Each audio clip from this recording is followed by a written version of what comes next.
To order this meeting of the Somerset Berkley Regional School Committee at 6 p.m. due notice having been posted. Pursuant to the open meeting law, any person may make an audio or video recording of this public meeting or may transmit the meeting through any medium. Attendees are therefore advised that such recordings or transmissions may be made, whether perceived or unperceived by those present, and are deemed acknowledged and permissible. We'll do a roll call of members present. Ms. Ferreira? Present. Ms. Ashley? Present. Ms. Corville? Present. Ms. O'Brien? Present. Mr. Pasternak? Present. Ms. Solomon? Present. Mr. Vieira? Present. Also with us this evening are our Superintendent of Schools, Mr. Jeffrey Schoonover, our Chief Financial Officer, Ms. Raquel Pellerin, our Director of Curriculum, Ms. Elizabeth Haskell, our Director of Special Education, Ms. Megan Ashton, and our Recording Secretary, Robin Vaccaro. I would ask if you're able to please rise for the pledge.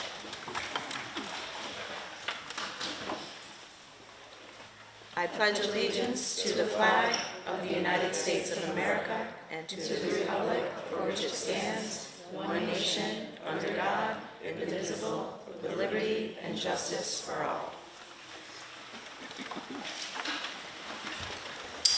Thank you, everyone. Please note that the next regularly scheduled meeting of this committee will be held on Tuesday, June 10th at 6 p.m. here in the Somerset Berkley Regional High School Library. The first item on the agenda this evening is the reorganization of the committee. We need to appoint a chair and a vice chair. What are the wishes of the committee? I'd like to make a motion to nominate Mrs. Andrews to remain as chair. Wow, that was fast. You sure? Any discussion? She's moving it. Thank you, I think. I We have a motion and a second on discussion. just think you do a great job, so I think you should continue, unless someone else thinks it. I don't see Anyone? anybody else. Bueller? All right. Thank you very much. It was my pleasure to serve as your chair. And then next, we need to appoint a vice chair. What are the wishes of the committee? I'd like to nominate Kim Farrar. Second. Okay, so we have a motion to nominate Kim Ferrer for vice chair. We have a second. Is there anything on discussion? No? All right. We made a motion and a second. Do we We should actually vote. vote? Yeah, we have to vote for You both. have to vote for both. Oh, did I forget to vote? Yeah. Oh, see, look, maybe you should have someone else be chair. You should maybe have. All right, let me back up. We had a motion and a second on chair. All those in favor? Aye. Got it. I'll abstain. Thank you, motion carries. For the appointment of the vice chair, we have a motion and a second to appoint Kim Ferreira. Anything else on discussion? All those in favor? Aye. Abstain. So voted, motion carries. Thank you. Thank you. Congratulations. Oh, Just my yeah. copy. Just You need your placard. Here I don't you I don't go. need the plaque, I just need the. Well, no, second. it's, you know, we can do Let me make it official. There you go. Thank you. I just want in front of her again. All right, all right, maybe I can do this right moving forward. Let's try, thank you. Okay, we have lots of wonderful recognitions this evening, so we're gonna get started into the fun part of tonight's agenda. The next item on the agenda is recognition of Nick Kavick for his swimming achievements. Where's Nick? Come on.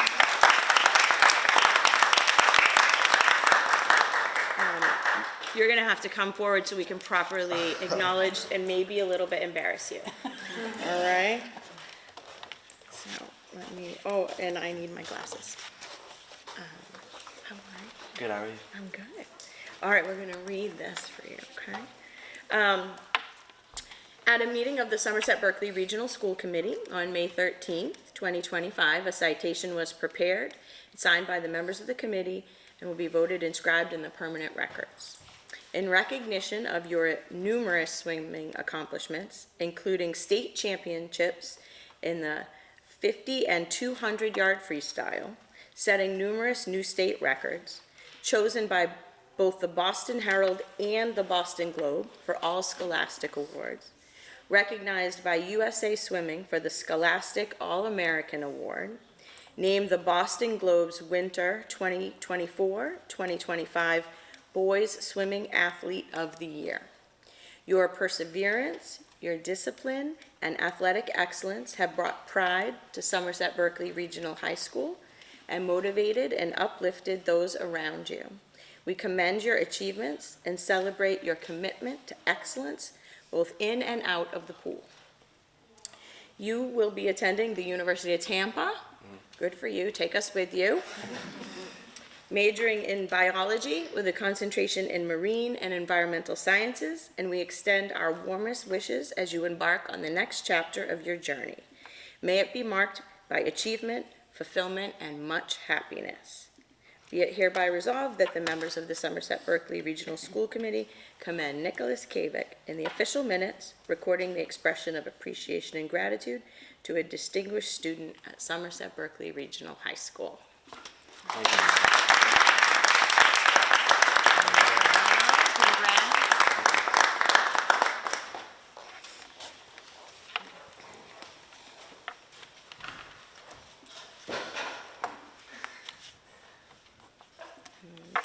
Next on, oh, please do.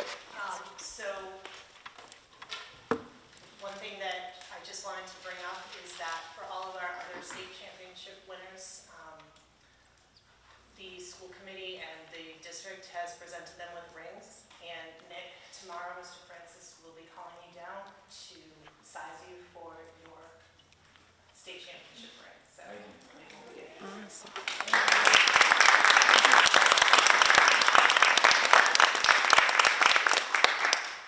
That's fabulous. Thank you.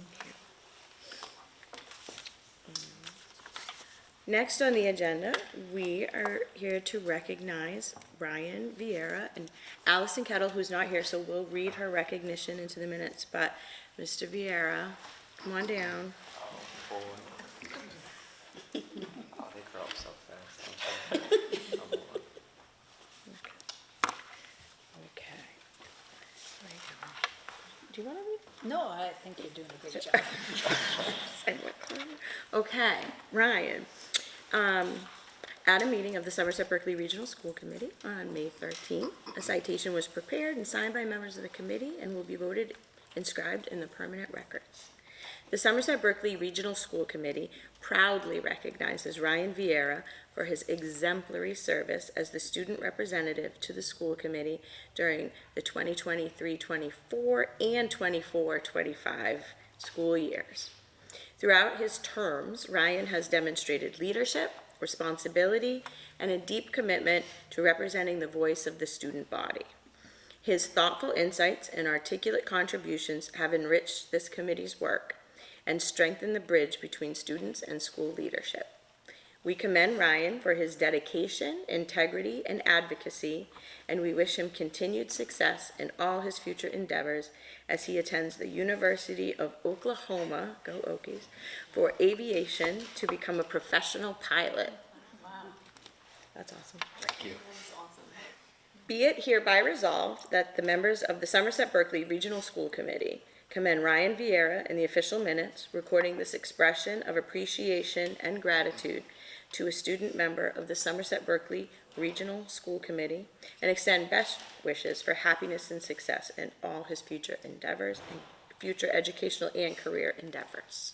Thank you very much. Thank you for everything.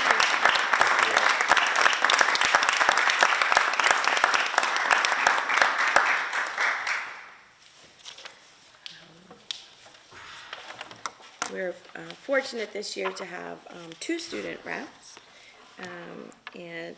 Allison couldn't be with us this evening, but I'd still like to read her citation into the record.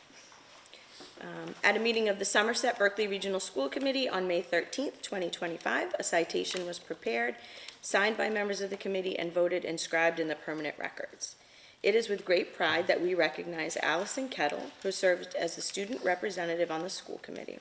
As a dedicated and passionate advocate for her peers, she has provided invaluable insight and leadership, ensuring that the voices of students are heard in critical decision-making processes. Throughout her tenure, Allison has exemplified the qualities of responsibility, integrity, and perseverance, inspiring others with her unwavering commitment to education and student welfare. Her contributions have made a lasting impact on our school community, and we commend her for her exceptional service, dedication, and leadership. Be it hereby resolved that the members of the Somerset Berkley Regional School Committee commend Allison Kettle in the official minutes, recording this expression of appreciation and gratitude to a student member of the Somerset Berkley Regional School Committee, and extending best wishes for happiness and success in all her future educational and career endeavors. So.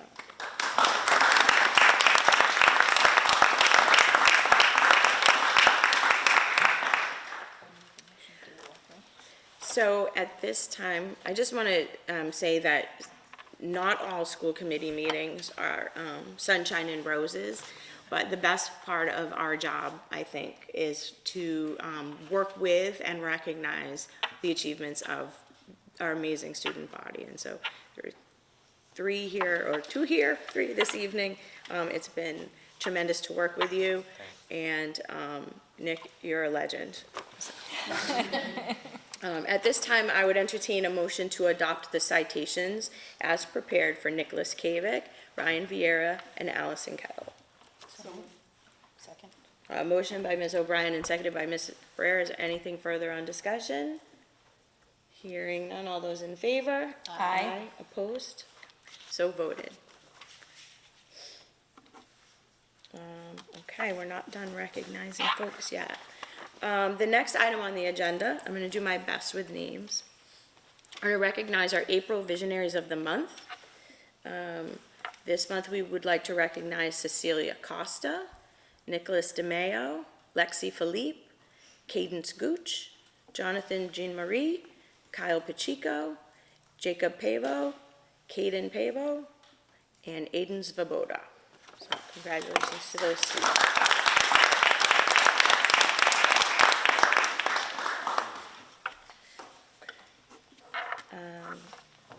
The next item on the agenda is our student representative report, our last one. All right, good evening, everyone. So just to talk a little bit about academics and what's going on in the school. So as we know, seniors are wrapping up their last few weeks of school, with the last day is on the 30th of this month, and graduation being June 6th. So the past 2 weeks has been, this is kind of like AP season for a lot of students. So this is the second week of AP exams. So in total, there is 18 different courses of, exam courses being administered here at the school, where a lot of these courses students take with teachers at Somerset Berkley, and some students take through virtual high school and then take the exam in person. Moving on to different school events and clubs. So last Friday was the junior-senior prom. Despite the rain and the poor weather, everybody had a great time. It was a great venue. It seemed like everybody was happy with the prom itself. Moving on to talk about clubs. So Model United Nations, which just a couple weeks back came from Washington, D.C. at their national trip, and they placed 10th place, so that was a great achievement for them. That's the first time somebody or a group went to nationals, because prior, when a student made it, they had to do it virtually during COVID. So it was not only a great experience for them, but placing in the top 10 was definitely a great achievement. And then to talk a little bit about HOSA, Future Health Professionals, which I know we'll hear from in a little bit. So this is a group that's focusing on different medical topics, ranging from pharmacy science, physical therapy, all the way to different project-based events where students are to create different medical innovations, for example, and present it. And it's a great way for students who are looking to get into that field to get involved at the high school level and compete with others. So those students that placed are looking to move on to the international competition in Nashville, Tennessee. So currently we're trying to raise funds, so we're doing some independently, trying to raise funds to support the group moving to internationals. Moving on to performing arts, last week was Senior Pops Night, so that was a successful, great turnout of individuals who attended. And then mostly the Adams family, which was, I enjoyed it. It was a great time. I went with some friends, and everybody had a great time and enjoyed it. So that won 9 Ocean State Star Awards from the Providence Performing Arts Center, which is obviously great achievement. So that kind of wraps it up. So I would just like to say thank you for letting me, for the past 2 years, come to the school committee meetings, bring student perspective to the school committee. So thank you. So with me is Adrian Borges and Isabella Giardini. So these are going to be the next student representatives. I don't know if you guys want to Of course. introduce yourselves. Hey y'all, I'm Adrian. I'm a junior here at the high school. I know some of you already. Some of you, I've already had the pleasure of talking to. Some I know your sons and daughters, and then others have taught me how to type. So that's. I hope here to do a slice of what Ryan has done, and sort of take the place of him, along with my lovely buddy over here. Hi, my name is Isabella. I'm currently a sophomore here. I'm really excited to be able to, help out and just kind of give a student perspective on everything. I'm really looking forward to getting to know all of you a little bit more, because I don't really know you, like you guys, so a lot of new faces, but yeah, I'm really excited for everything coming in the future. Thank you. Thank you. Yeah, thank you so much. Welcome to both of you. It is, these meetings are always such a delight, and so for you to volunteer your time to come after your full day at school and all of your academic commitments, and then to be here, and sometimes we try to make them not go late, but sometimes they do, and so we want to thank you and recognize that that's really an extra commitment and shows a lot of leadership and character, and your student body is fortunate to have you lead them, and we're fortunate to have you here to help us better understand the student perspective, so thank you for doing that. Thank you. You have anything else? Okay, great. If it's okay with the committee, I'm thinking what we'll do is move on to the next item on the agenda under events, and then maybe take a brief pause in the event that there need to be maybe some pictures taken, because we have lots of citations, and I don't want to make folks sit through the financial report unless they really want to. So, is that okay with the committee if we do that? Okay, so we'll make sure that we give Mr. Austin an opportunity to snap pictures. Okay, so, as Mr. Vieira mentioned, the next item on the agenda for the committee is to consider the approval of the HOSA, which is the Health Occupation Students of America, Future Health Professional Trip to Nashville, Tennessee, June 18th through 21st, 2025, for the International Leadership Conference. And I know that you all have information. There's a presentation in your folder. You might not, because I had to get updated recently, so I'm not sure if you have access to it, but I happen to copy to Okay, great, great. This one appears to be from 2024, so Oh, that's that's why okay. it's For those of you who haven't met me yet, my name is Lindsay Littlefield. I go by Miss Littlefield here at the school. I am the PLTW teacher and HOSA advisor. Prior to this, I was a dental assistant and did every weird job in the medical world, so I'm super passionate about medicine, and especially in our high schools, making sure that students feel supported in entering that field. Thank you. Thank you.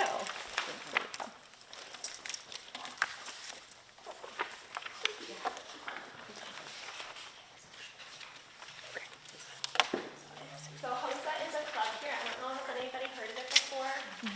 Yes, okay. So those of you who haven't, no worries, HOSA is pretty relatively new. We've only had it here at the high school for about 3 years. But it is about promoting kids in their health and careers for medicine. And the idea of HOSA is to really treat them like an actual professional in that career, not only competitively, but also conference-wise.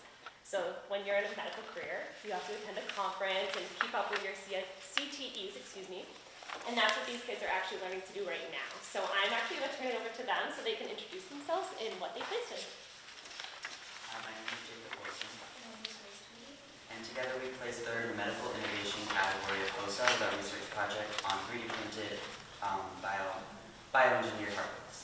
And I also placed first in the pharmacy science category.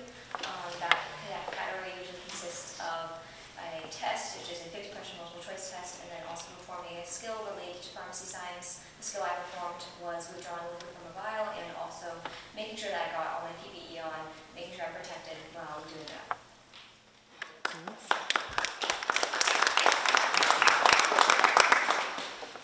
My name is Leila Kelsey. I placed in clinical laboratory science and placed third. For my category, I had to do 50-question multiple choice test, and I also had to demonstrate a skill.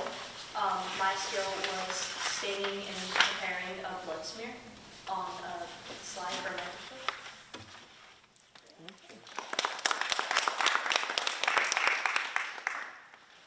Hi, I'm Madison Heisler. Hi, I'm Maya Jassy. And I'm Gabriella Marquis.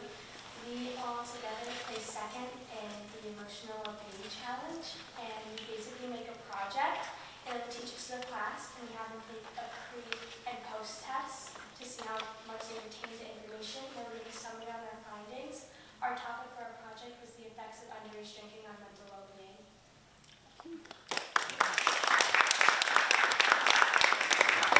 Hi, my name is David Perry, Hi, my name is Matthew Barbosa. and together we both participated in the physical therapy individual event where I placed first. And I placed third. And so for this event, we had to take a 50-question multiple choice, which was timed. We had 1 hour. And we had to upload a skill that we had to perform. And our skill was helping a patient ambulate with a cane.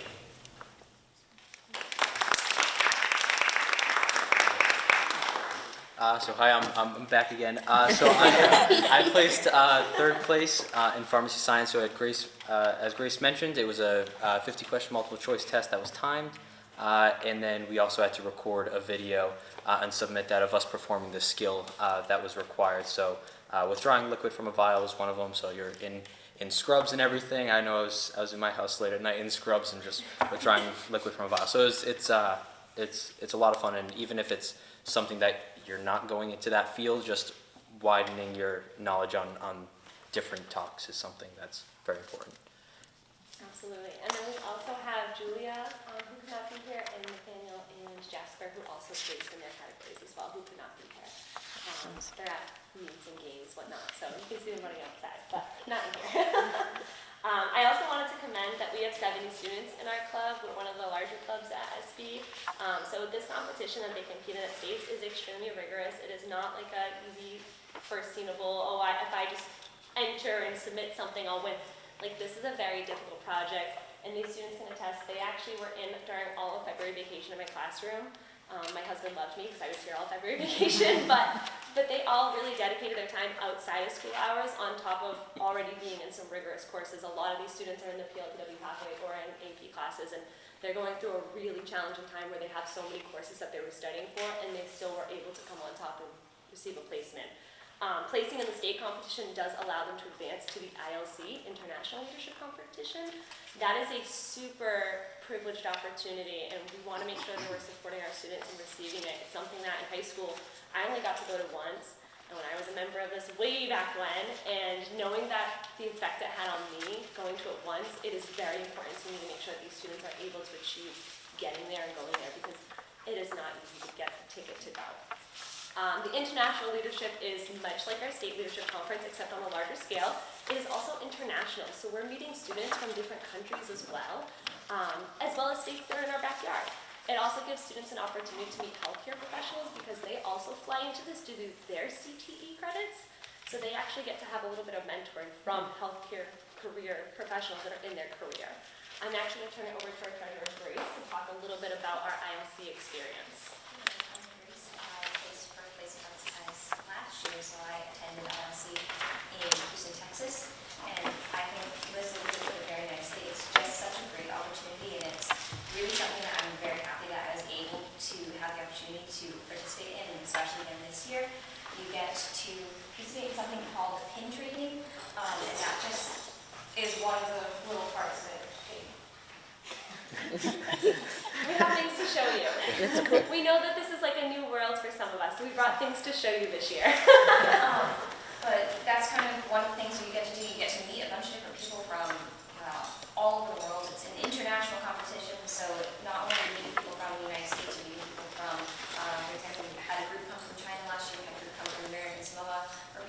people from different places that we never had the opportunity to meet. At ILC, we do a lot, it's very competition-based, it's very rigorous, like Ms. Liquid said. It's basically everything that you did to states, but it all has to be combined into just a couple days of competing. So I had to do a multiple choice test. I did not make it to round 2. The other 2 people that went to ILC last year actually made it to round 2. They placed top 10 internationally, which was a really big thing. We haven't had that ever happen for Somerset Berkley. And overall, ILC is just, it's internationally different from ILC. It's just a really, really good opportunity, and I can't stress it enough that it's something that you should take the opportunity when you have the opportunity. So.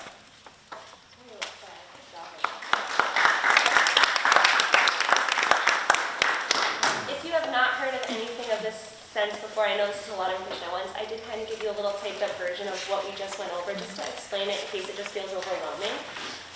But to the fun part, money. So we are really championing our fundraising this year. We are really diving hard on it.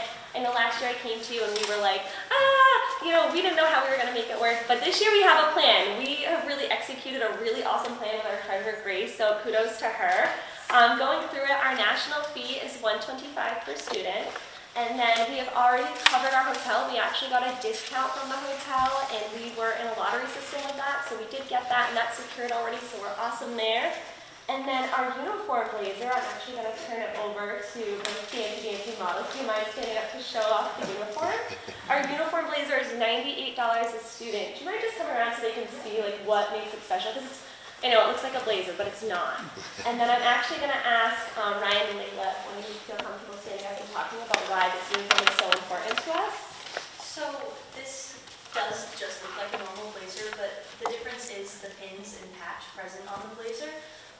We actually get bonus points for wearing these to ILCs, and not having those points could kind of be a make or break for a lot of us, and it would put us at a big disadvantage if we didn't have the blazers. So it is more than just a fashion statement. It is something that is really important and valuable to our placements and performances at the competition. Very well said. Good job, Layla. Thank you. So like they said, I know asking for clothes is kind of silly. This is something we do recycle in our clubs. So we asked for our donation last year. You guys granted us 3 jackets, which was so helpful for the 3 kids going. This year we do have 12 kids going. However, because we have 3 pre-existing jackets, we're only going to ask for 9 because we can use those 3. And we'll continue to recycle jackets, so we're hoping we'll never actually have to ask you for jackets again. Hopefully, but we're building a HOSA closet. And I will say that these students who did compete, we recycled the jackets. We had them put them on, and some of the kids we had to pin and clip it to make it look like it worked and fitted really well in the video. So I'm hoping that asking for 9 additional more will support our club in continuing to grow, and then students will have better fitted clothes for the state competition as well. So it'll stay within our club and it gets donated back to us, but it's fitted for them at least for their ILC experience. Our plane tickets we've already secured, and we've gotten a group discount with, so we're all set with that. And then our trading pins is our last bulleted point that we are asking you for. If you don't mind showing it off now, thank you so much. So these trading pins are given out at the conference. This is like a HOSA staple moment. These pins are a way of students communicating and really initiating. You're okay, my friend. Okay. Really communicating a conversation with somebody. It can be really scary to be at an international conference and just go up and be like, "Hi, I'm Layla, I'm from Somerset." That's a little intimidating to students. HOSA initiated the system that when you meet somebody new, you have to trade a pin with them. That way you can go up to them and say, "Oh, I like your pin. Do you have Massachusetts yet?" And they'll say no, and now you have a little bit of an easier way of starting that communication process. I'm actually going to turn it back over to Grace because she did an awesome job. You just saw her pins from last year. Do you want to talk about your experience with the trading pins? So something that I noticed with the trading pins, it offered, like Ms. Liquid said, it offered the opportunity to grow with someone. You wouldn't normally go up and just start introducing yourself or talking to yourself, but this gives someone who, for example, myself, I'm very, very, very shy. I don't like talking to people. This gave us an opportunity to connect without just going up to someone and saying, "Hey, do you want to be friends?" You have the opportunity, "Hey, do you want to trade pins?" And then you get to know each other. It really gives you that way of kind of connecting with people in a way you wouldn't normally connect with someone. It's really fun. You get to express what it is that you take with each pin. So, like for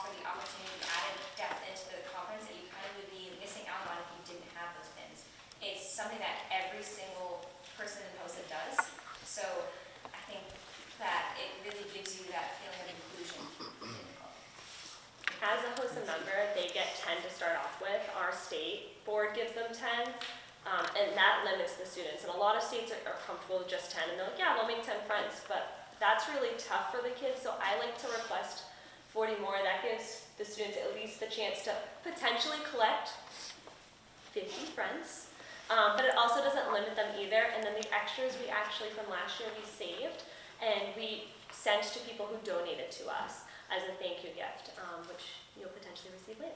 But that was something that we included there. I know some people in our club used all 50, and they made 50 friends, like, period. And then some people maybe just got 30, and that was okay too, but nobody just stopped at 10. So that's just not enough for our students. And just to add a little depth, like I said earlier, did this club when I was a kid, and I am still a trading pin buddy of like some of my friends. Like they came to my wedding and we showed up and we were like, let's trade pins. Like it's just like an added thing that is a staple to HOSA that only HOSA kids will understand, and it'll go for them for a lifetime. So flipping to page 6, it goes through what we are asking you. So as I mentioned before, your champion fundraising here, we are committing to raising about $3,000 for this trip through donations, Kiss the Seniors Goodbye, and selling chocolate bars and car washes. We are asking that you match that donation with a $2,781 donation towards us. That would cover all of our national fees. That would also cover the 9 HOSA blazes for the students who don't have them yet, as well as 40 trading pins per student attending. Thank you. Thank you.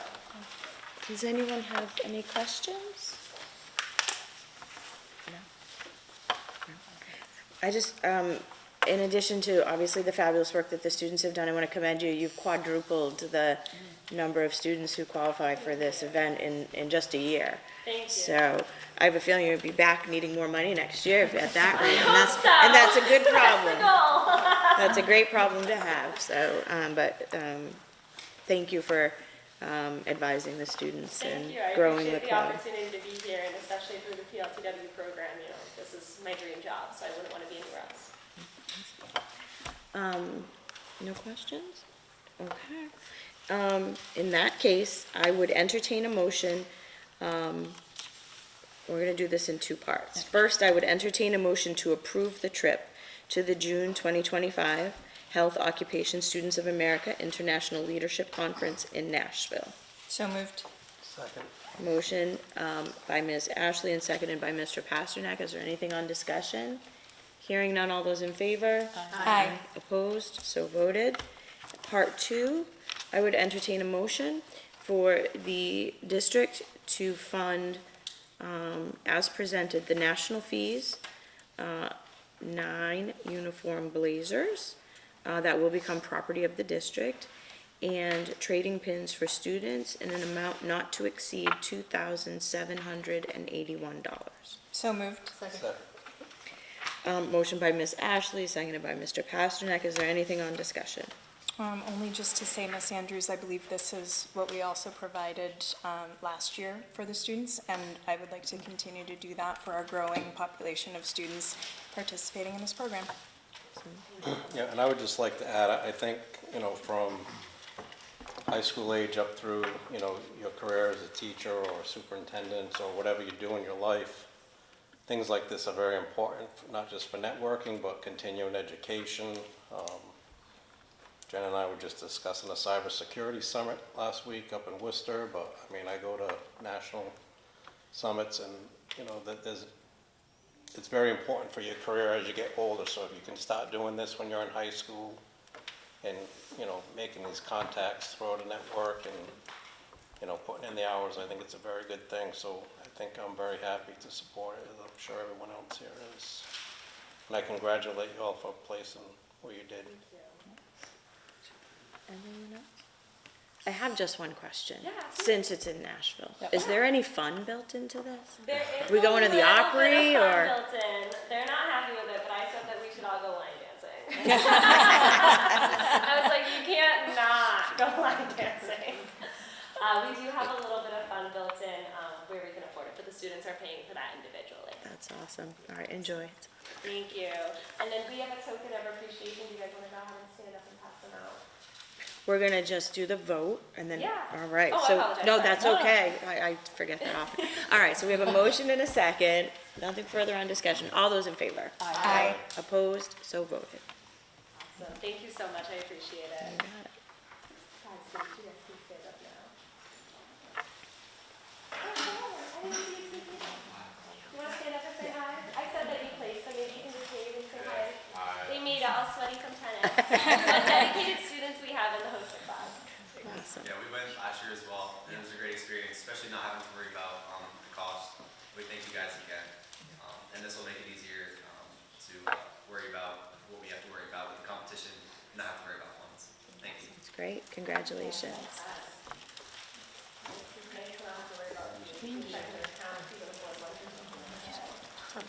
Oh, thank you so much. It's an obstacle course around here. Thank you. Thank you. Thank you. Good to see you again. Good to see you. Thank you. Oh, it's so much. Thank you so much. Thank you. Thank you. You can bring the kids. I've actually just been informed that our Friends of Music have a meeting like right now. So if it's okay with everyone, I'd like to take up the next item on the agenda, and then we'll take a nice short break for pictures and celebration. Okay? So the next item on the agenda is the endorsement of the 2025 Music Town Parade. I'll make it quick. All right. Good evening, everyone. My name is Brian Johnson. I'm the president of the Somerset Friends of Music. I'm just here tonight to present to the school committee for your endorsement Somerset Friends of Music plan for the 52nd Music Town Festival. Kicking off festivities as we do each year with the Music Town Ball. This will be on Thursday, October 9th, 2025. As in years past, we'll have the show choir and the marching band perform during the evening. Music Town Court will also be announced. And again this year will be 4 students chosen from the selection process. We'll then have the Music Town concert on Thursday, October 16th, 2025, where the concert will feature the concert band, concert choir, and orchestra. It will then end with the Music Town Grand Day on Sunday, October 19th, 2025. For this year's Grand Day, we have made the decision to only just have the parade and no field show performances. Plan to have the parade start around noon to 1 p.m. and hope to bring in more bands and groups to showcase at the parade. The Somerset Friends of Music are in communication with Jay Young and the music department to make sure this year's festival is a fantastic event and will showcase why Somerset is Music Town. Thank you very much, and if you have any questions? Does anyone have any questions? None? I don't Okay. have any questions. Okay. I just think it's great, and of course, as my past president self, I think it's fantastic that it's still moving along, and we're at 52. I think it's great that we're still able to do the parade, even if we're not doing a field show. That's what brings everybody out, and that's why this started, was to give back to the community for all the support that they gave to the students. So I think it's great. Okay. With that, then I would entertain a motion to endorse the 2025 Music Town Parade. So moved. Second. Motion by Ms. Ferrera, seconded by Ms. Corwell. Anything further on discussion? Hearing none, all those in favor? Aye. Opposed? So voted. Thank you very much. Thank you very Sorry we made you late for your meeting. So much good news tonight. And with that, we can take a brief break. I think we should do one more round of applause for all of our amazing students.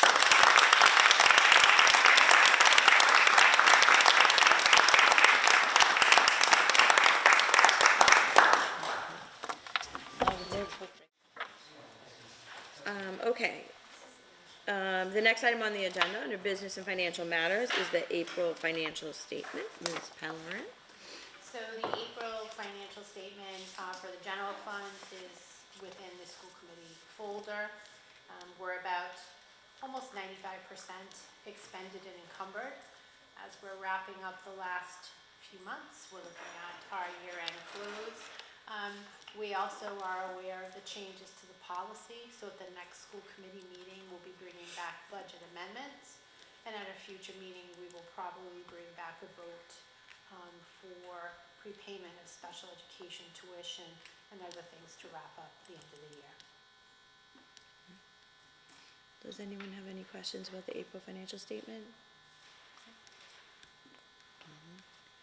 We know the end of the year is almost as much fun as budget season, so toss up. Almost. So thank you and everyone in the business office for all that hard work. Next on the agenda is continued discussion of the 25-26 budget. I'm not sure what's new. We do have one update. It's with the cherry sheet. The update is from the Senate Ways and Means Committee. They released their financial figures. There's a slight change from the House to the Senate. Overall, we're still about 25,000 to the good. The major changes really are our expenses for the out-of-district tuition cost. But net, we're still at 25. We're hoping for better figures when it comes to the conference committee.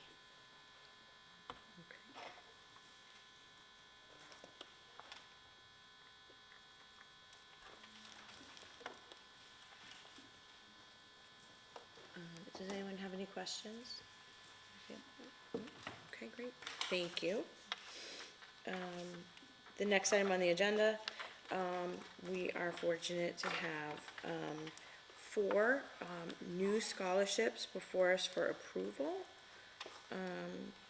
So thank you to the generous, in some cases family, friends, businesses and donors, PTOs, folks who support the post-secondary pursuits of all of our students through generous scholarships. You have specifics in your folder, but I would entertain a motion to approve the following scholarships: the Joseph Ramos Memorial Scholarship, the Higginson Family Scholarship, the Somerset Middle School PTO Scholarship, and the Carl McDermott Scholarship. So moved. Motion by Ms. Ashley and seconded by Ms. O'Brien. Is there anything on discussion? Anything you need to add? Okay, great. Hearing none, all those in favor? Aye. Opposed? So voted.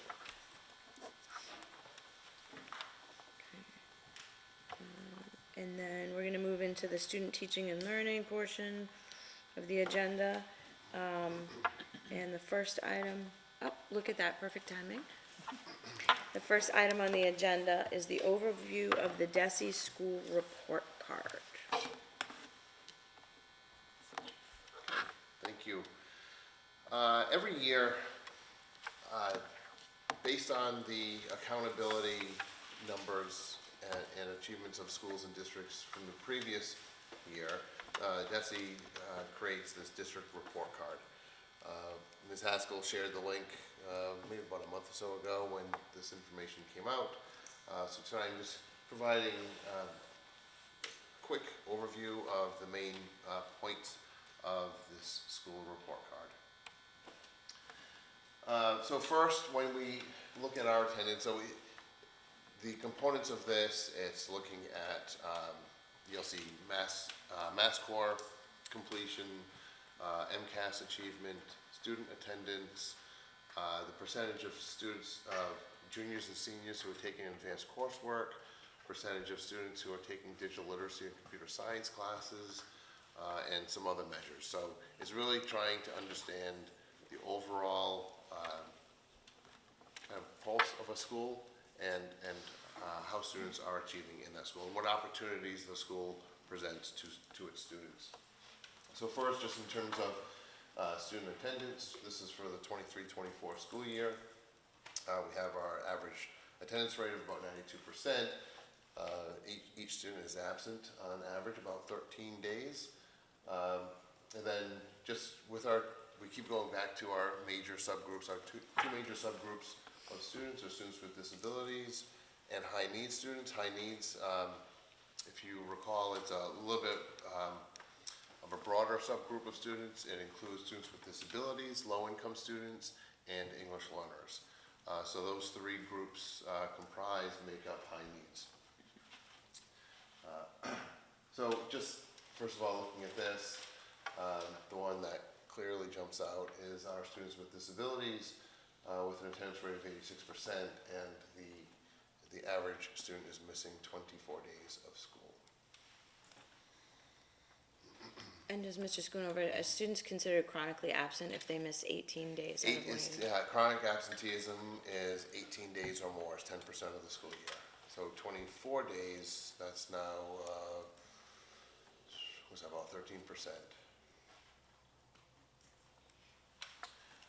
So grade 9 passing rates, and the bottom is some information that Desi has, but we've talked about this in the past. We know the research exists that if students who fail a grade 9 core class are far more likely to not earn their high school diploma. This is why Massachusetts is tracking this data very closely. So you can see that for our grade 9 passing rates, 77% of our students passed all of their classes, so 23% failed at least one core class. And then just looking at the various subgroups, we have male versus female, 71 to 83%. High needs, again, 61.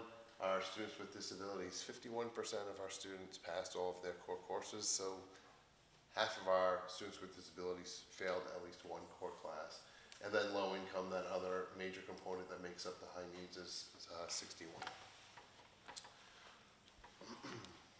So access to the arts, this includes visual arts, music, theater, and general arts. About 65% of our students have access to the arts. And when you look at this, really the breakdown of classes from 9, 10, 11, and 12, so 61.5% of our freshmen are completing or participating in an arts-related class, whereas close to 80% of our seniors do. But this is, I think, when we look at the schedule and when we look at computer science, there's a reverse trend because a lot of our upperclassmen, so many kids want to take classes in the arts, and they tend to be more for seniors and juniors. You'll see a lot of upperclassmen in those classes. So it's not that freshmen don't want to take the arts, it's just that they are, we fill them with our upperclassmen and work backwards. And then I think is the next one. I'll get to the computer science, that must be on the next slide. So advanced coursework, this is, as I was saying, students, juniors and seniors who are taking advanced courses. Advanced courses include AP, Project Lead the Way, as we just heard from Ms. Littlefield, dual enrollment classes, and others. And there are some special classes in there that don't really fall into the AP or Project Lead the Way, like an honor statistics and advanced algebra and trig. Those are considered advanced courses as well, even if they don't have that AP designation. So almost 63% of last year's juniors and seniors, so 289 out of the 461 students, took at least one advanced course. The state average is slightly higher than that at 67%. Students with disabilities, only about 11% of them are taking advanced courses in the junior or senior year, whereas high needs is at 43%. And just to see the breakdown of how where the students are, in what departments they're taking these advanced courses, that's what the bar chart shows below.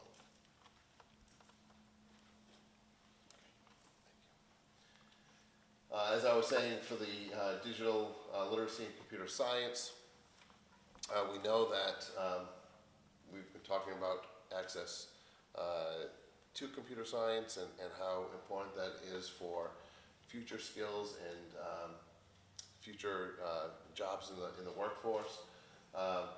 With the grade level trends, as I was saying, it's sort of the reverse from what we see in the arts, whereas we have a lot of freshmen taking courses in computer science, technology, digital literacy, and then it tends to drop off a little bit. You see a little uptick there in the senior year, but this is also when students are trying, when the high school is scheduling freshmen and there are only so many courses, all those arts courses are already filled up, So the electives that are remaining tend to be in an area such as technology, which is why we tend to see more freshmen in these courses. All right, so for Mass Core completion, as we've been talking about this quite a bit, just as a reminder, what makes up Mass Core is at the top. The two areas where Somerset Berkley currently does not align with Mass Core is the 4-year requirement in math and the 2-year requirement in world language. So for the class of 24, we had 67.4% of our students graduating, earning that Mass Core designation. The state average is just under 84%. Then again, as I showed on an earlier slide, just the breakdown by all students and by the various subgroups. Please. All right, so just as a reference, so this is not found in the school district report card, but since we've had these discussions, I know they'll be ongoing. Just to compare Somerset Berkley with some of our neighboring districts, you can see, at least on the DESE's website, what the percentage is identified for those. So I will say that if you look at Somerset Berkley, maybe about 3 years ago, it says that our Mass Core completion was 100%. That was a data error that we had that we were not able to fix. So it shows that we were 100%. We were not. That year it was more like 75%. So when I look at that and I look at some of these numbers, I just don't know if these others are truly 100% or not. But what I did do after that, I did look at each of those schools' programs of studies just to see what the graduation requirements were listed there. And you can see that such as, I'll say CASE, they do have 4 years of math as a graduation requirement. World language is a graduation requirement for anyone identified as college prep. So I would assume that there is some small percentage of students who are not considered college prep, but the school is identified as having 100%, so that may be accurate, I don't know. Dayton, Rehoboth, and Freetown, Lakeville both have full Mass Core alignment, and you can see some of the others. I won't read them all, but each school tends to have the 4 years of math, the 2 years of world language, with some exceptions and waivers available for different situations. All right, so then jumping into MCAS. So what I have here is the MCAS results in ELA on the left, math on the right, first for all students, then for our high needs students, and then for our students with disabilities.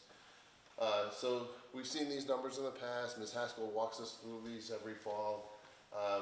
We are always right at the state level or slightly above typically. So here in ELA last year, 56% of our students either met or exceeded the standard compared to 57% in the state. And then you look at the does not meet, 12% of the students in the state did not meet the standards. At Somerset Berkley, that number was only 5%. When we look at the graph on the right, we outperformed the state in mathematics. If you look at the blue columns compared to the red for exceeds and meets, and again, we're far below, about half of what the state average is for the does not meet. When we look at the high needs students, you can see that our high needs students overall outperform the state's high needs students in both exceeds and meets, with fewer students in the does not meet category. So that's how we want our graphs to look, and the more we can get a discrepancy between us and the state, the better. The larger that gap can grow. But that is the typical trend that we want to see. We want to see those two columns on the left, those blue columns continue to rise. But when we look at our students with disabilities, and we've talked about this, thank you. which comprise that high needs group, it paints a different picture. And we've been talking about this. So we had in ELA last year, 0% of our students exceeded the standard in ELA, 0% exceeded in math, compared to 2% in the state for ELA and 2% also in the state for math. When you look at the meets, 9 for us, 19 for the state, 6 for us, 13 for the state. We have our work to do, certainly in this area. And then when you look at the does not meet, we are about on par with the state, one slightly below, one above where they are. And I'll talk about special education a little bit in my update, but this is where we've identified these patterns. We've been working to implement changes with students with disabilities. And when we, as I was telling Ms. Haskell earlier today, when we start to move this needle, that's going to improve the outcomes of all of our students as well.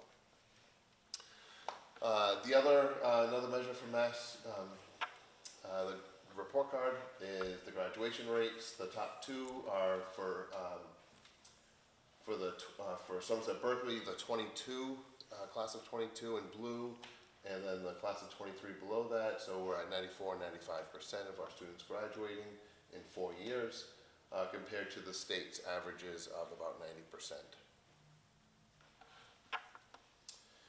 And our college going rates, as you can see, this is for the years 21, 22, and 23.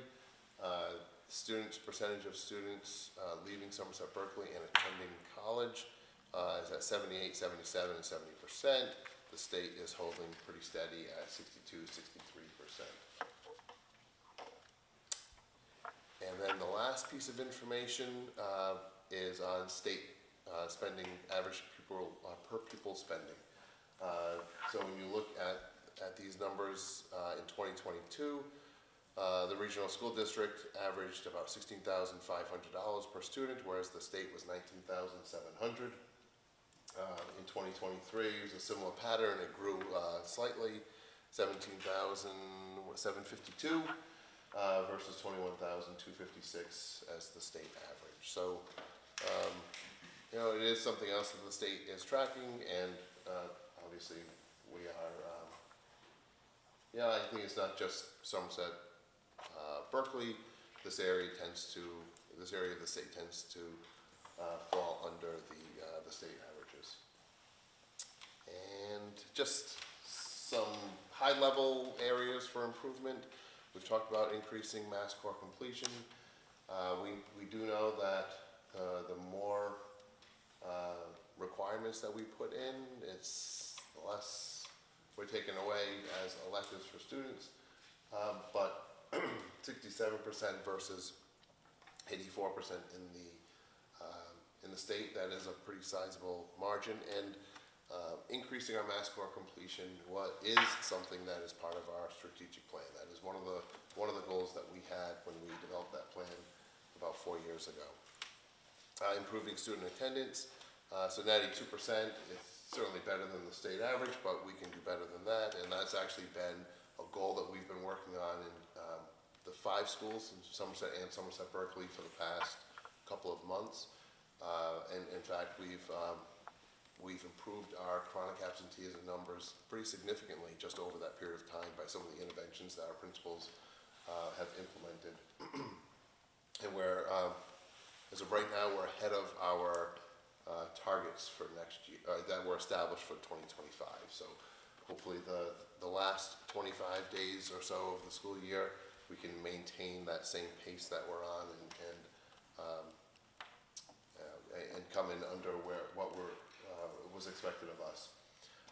In boosting the access to digital literacy and computer science, we've just talked about the importance of that. I've talked about the importance of that, and not just computer science, but technology, STEM in general. And for me, the bottom right corner, closing those gaps for our students with disabilities, and also the advanced coursework completion, some of the priorities that we are already working on. I think that was the last thing, right? Yes. it's a lot of information that is there. Thank you, Mr. Schoonover. Members of the committee? I mean, how long do we have, right? Like, that's a lot, there's a lot here, there's a lot to digest and talk about. Obviously, there are some positive things here, and there are some not so positive things. I think, personally, I think we need to talk about like the most strategic way to sort of approach this that makes sense for everyone, because we could sit here for 5 hours and talk about this, but I'm not sure that that would be an effective use of everybody's time. And sometimes with our existing subcommittees that we have, we can delve a little bit deeper into some of these topics and then come back with recommendations. So that's something that I would kind of throw out there as an idea. So I'm thinking specifically policy and perhaps and strategic plan are probably the two unless most likely sort of places to sort of tackle this in a working format. That sound reasonable? Yeah, makes sense. Okay. Ms. Andrews, I'm curious, I don't really want to put them on the spot, but I will. I'm curious, after just looking quickly at that information, if our 3 students who are here have just any initial thoughts. Would it be appropriate for them to? Sure, they're part of the committee, Okay. absolutely. The only thing I would say is looking at the mass core completion and thinking about like the majority of students that I talk to who are taking 4 years of math and that 2 years of world language.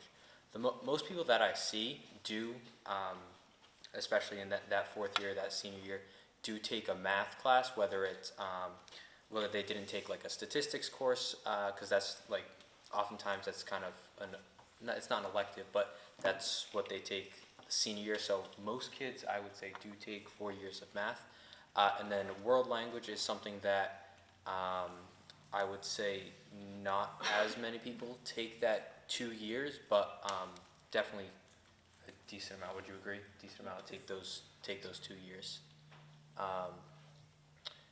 Yeah, that's all I have to say.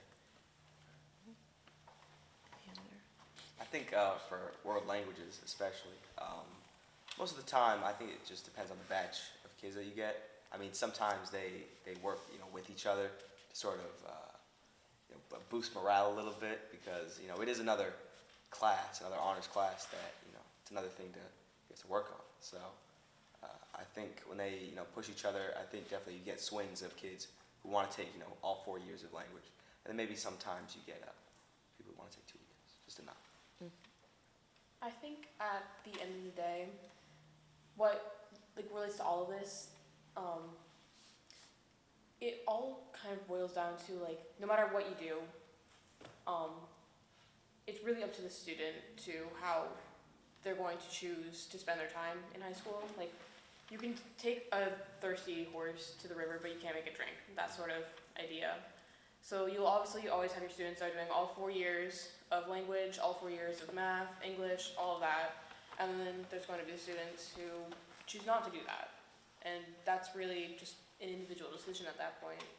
But there definitely are, it really does depend on the students. There are ones who do all of their courses and stuff because, college applications and stuff, but it is down to the student, I think.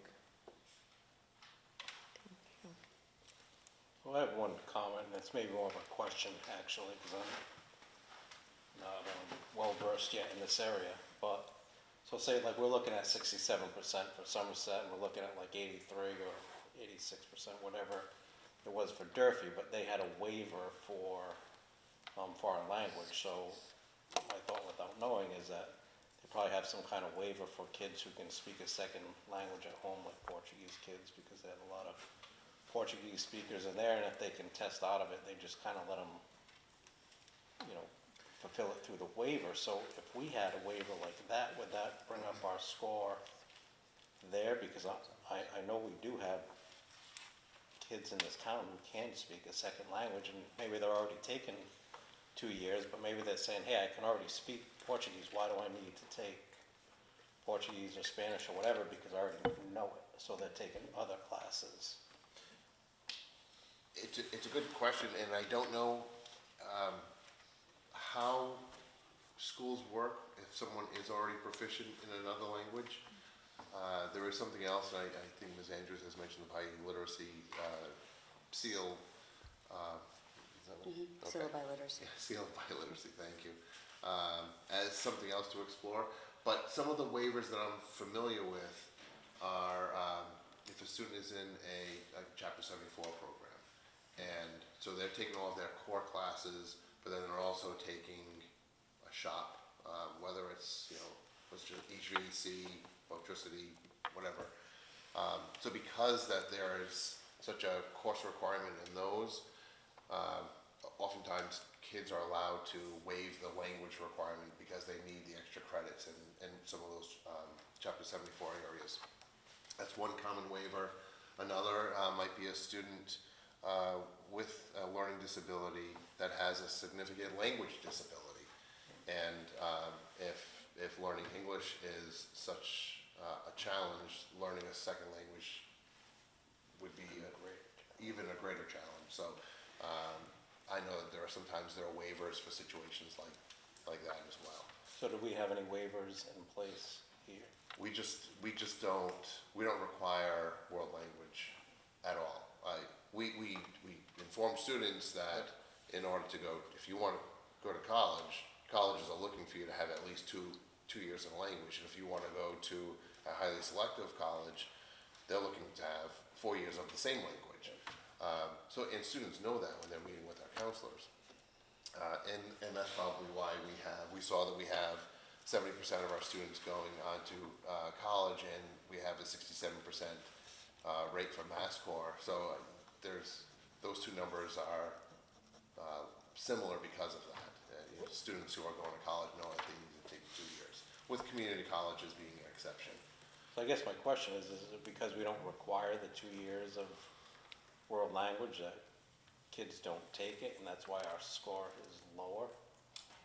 I would say world language is the bigger component. Certainly not requiring 4 years of math is the other piece, but as Mr. Vieira said, many students are taking, a higher percentage of students are taking 4 years of math versus 2 years of a language. So it's a combination of the two things, but I think world language is more of the driver. Thank you, Mr. Smith. Any other questions? I'd be interested to see what the waivers look like, to see if that's something if we're gonna talk about policies, I'd be interested to see what they are, to see if it's something we, as a committee, would like to look at as an option, or I'd just be interested in what their requirements are. I guess my observations are a couple of things. I think that I try to look at this sort of through an equity lens, particularly when we're talking about students with disability, high-need students, low-income students. And I think that when we talk about, students who are going to go to college, there's a little bit of an assumption in there that they know, like everybody knows at the same time, what that path might be.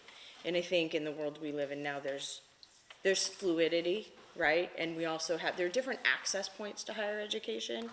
And one of the things that concerns me is that if we don't, I view the waivers to me, the waiver process is really more about our graduation requirements, right? So if that's a backstop for students who legitimately, whether it's because they have a specific learning disability or the state in terms of Chapter 74, just because of the number of hours that are required to engage in those and complete those programs. But I think I would like to look at this as not how are the students who are achieving at the highest levels doing, but how are we serving the students who have more obstacles, maybe, to those levels of achievement.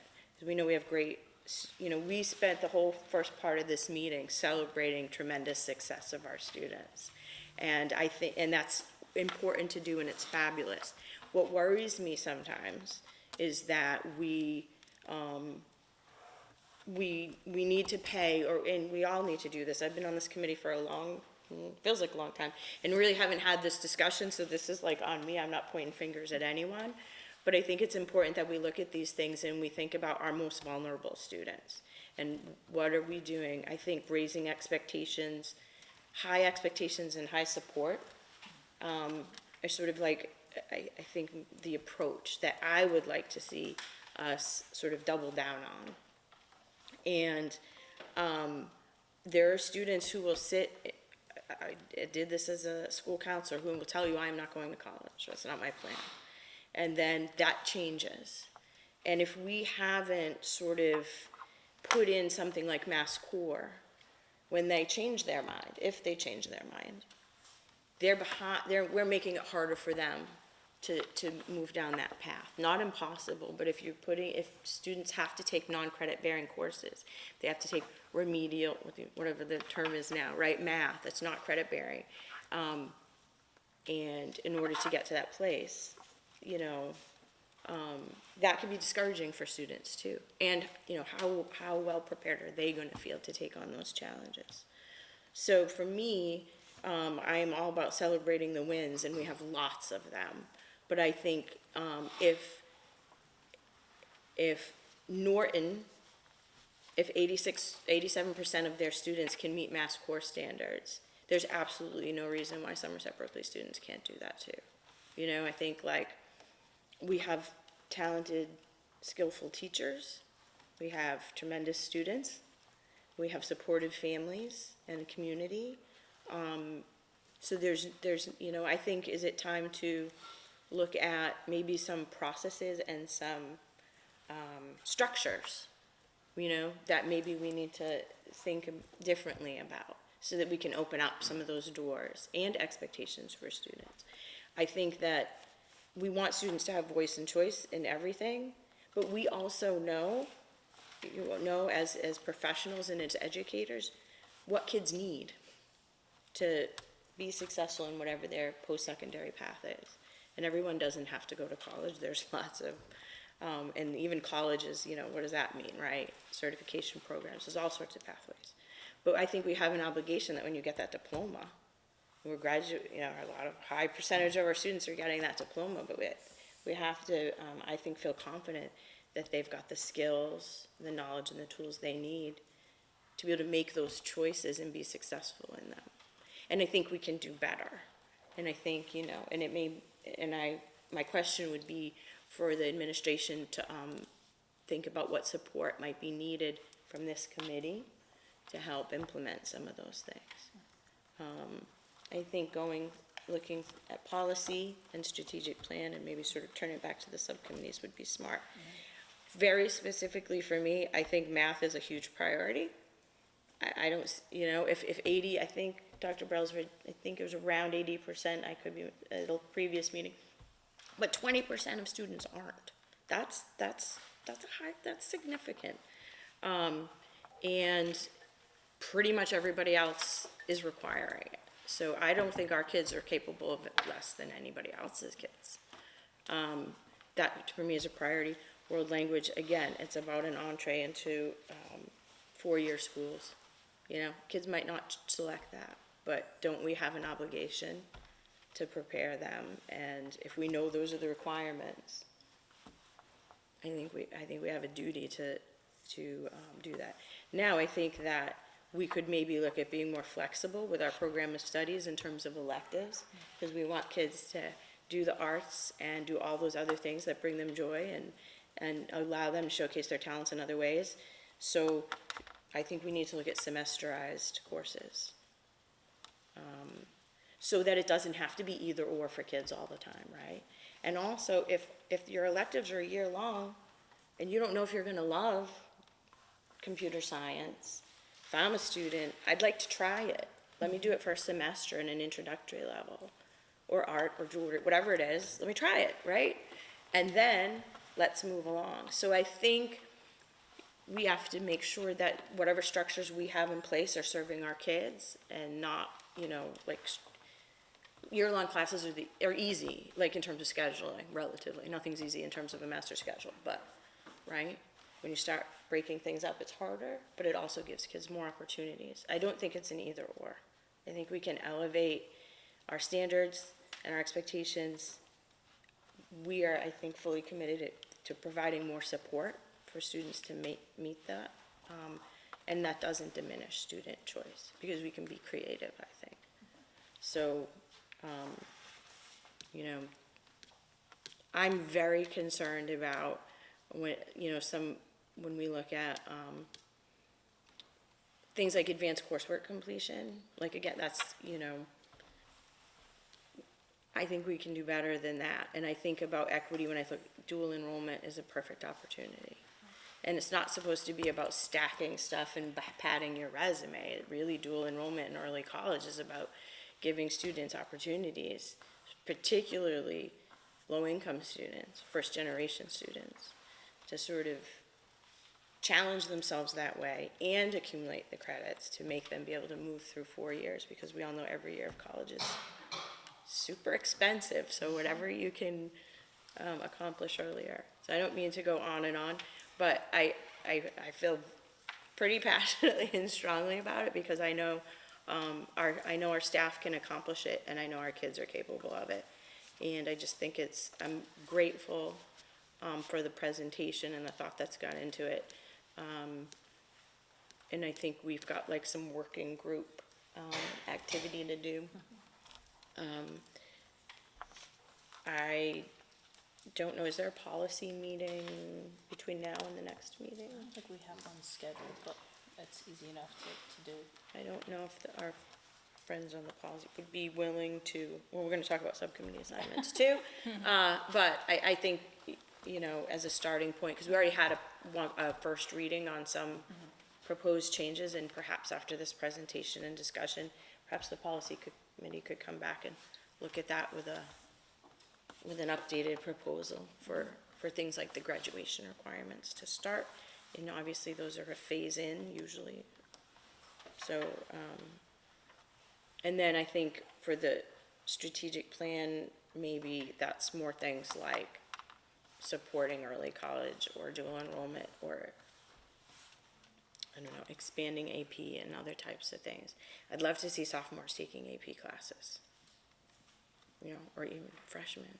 If freshmen at Taunton High can take AP classes, and they do, and the sophomores at Taunton High can take AP classes, so can our kids, and be successful. I know they can, because they're awesome. Those are just sort of my concerns, my observations. There's statistics and lies and whatever that Mark Twain quote is, right? But I know that our kids are not below average, below the state average in any way. So I would ask, I guess, for the policy committee to perhaps convene and look at graduation requirements, and we have to remind ourselves who's on strategic plan, but maybe tackle some of the more structural things that we could do to try to support increasing achievement for all the students. Sounds good. I think we have, the next school committee meeting is June 10th. I don't know if we have a meeting scheduled with our student advisory council. I know we typically do the first Wednesday of the month, which would be June 4th. Yep. So if we have a meeting that day, I'm not sure, I know that week is extremely difficult. Yeah. But if we have a meeting that day, Mrs. Farrar and I can certainly bring the 2 school committee policies that are being looked at in terms of graduation requirements and also the commencement participation. And we can get some student input into both of those as well. That would be fabulous. Does anyone else have any other comments or thoughts? I didn't mean to monopolize. Okay, great. Thank you for this. Lots of good things happening and more work to do. Okay, the next item on the agenda is the extended school year update. Ms. Ashton. Okay, so, per special education, obviously, law, we do have to provide an extended school year program for students who are eligible. Students who would demonstrate substantial regression without having a structured program in place. Again, the purpose of ESY is not necessarily to make progress, but to sort of maintain your skills and avoid that regression. So with that in mind, Somerset and Somerset Berkley, we run an extensive extended school year program from pre-K all the way up to our transition program, adult services to 22. We run a 5-week program. The full program is 4 days a week, half days. Each student is recommended for the service time that they require to, again, meet their IEP needs. So each IEP team meets and they determine what that time might be. Students in our specialized program are often recommended to attend the full program, the 5 weeks for the 4 half days. But we have students, that may just have a math goal, so they might be offered, 1 or 2 days a week for sort of like an academic tutoring for that subject area. So that's typically how it's run. We were going to move the middle school and the high school, who we usually house together, for ESY to the middle school this year, but with some work needs to be done at the middle school, we're going to maintain it here at the high school. So 6 through 12 is here at the high school. It's run that way for a while now. It works well. And then our elementary is down at North Elementary. Our students are there. I do have to say that I'm very grateful. We get great turnout of our staff who want to come back and work with our students for the summer. It's a wonderful thing for our students because they get to see familiar faces. The whole purpose of these programs for a lot of our students is that structure and that routine. So seeing those people that they know and love already during the school year to come back for the summer, we're very grateful for that. I have a lot of paraprofessionals that come back, teachers that come back. We sometimes do have to advertise outside the school just to get all the staff that we need. But again, I think I'm very appreciative of the staff that do come back. We do provide transportation for students to ESY.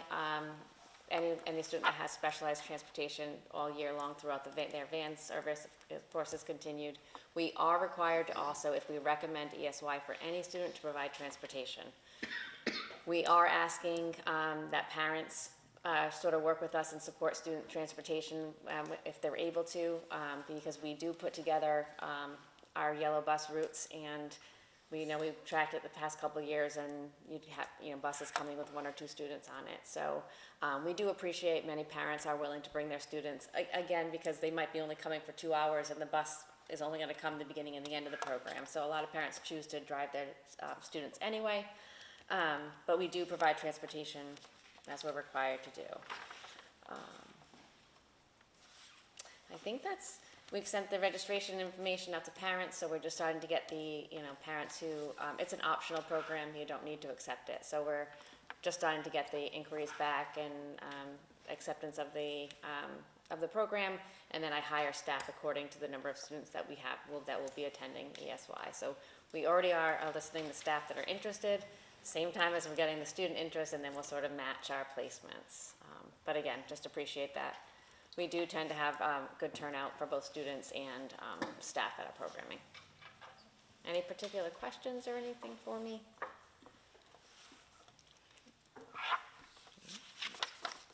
Thank you. That's very clear. Thank you for that presentation.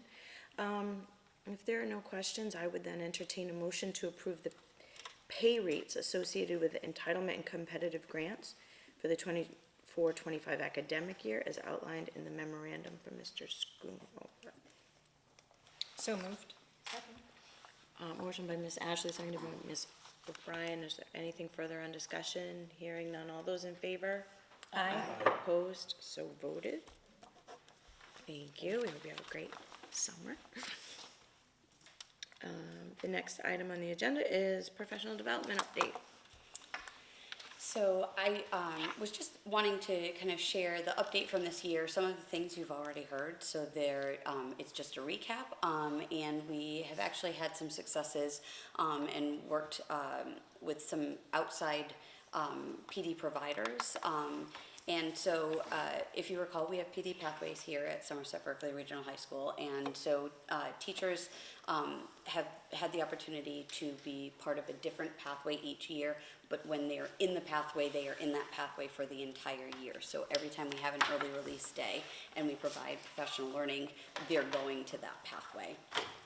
So the pathways include integrating social and emotional learning into classroom culture, and we have worked with both Wayfinder and also Donna Tobin, who is an SEL director in a school district in Massachusetts, and she has worked with our team on not just the CASEL competencies, but also how we can integrate them into our core curriculum as opposed to it being one more thing we have to do. And so really building those competencies in our students helps prepare them for life now and as they move forward into college, career, and real life. We have Mr. Croft, who is our tech integration specialist, and he is facilitating using technology to enhance learning.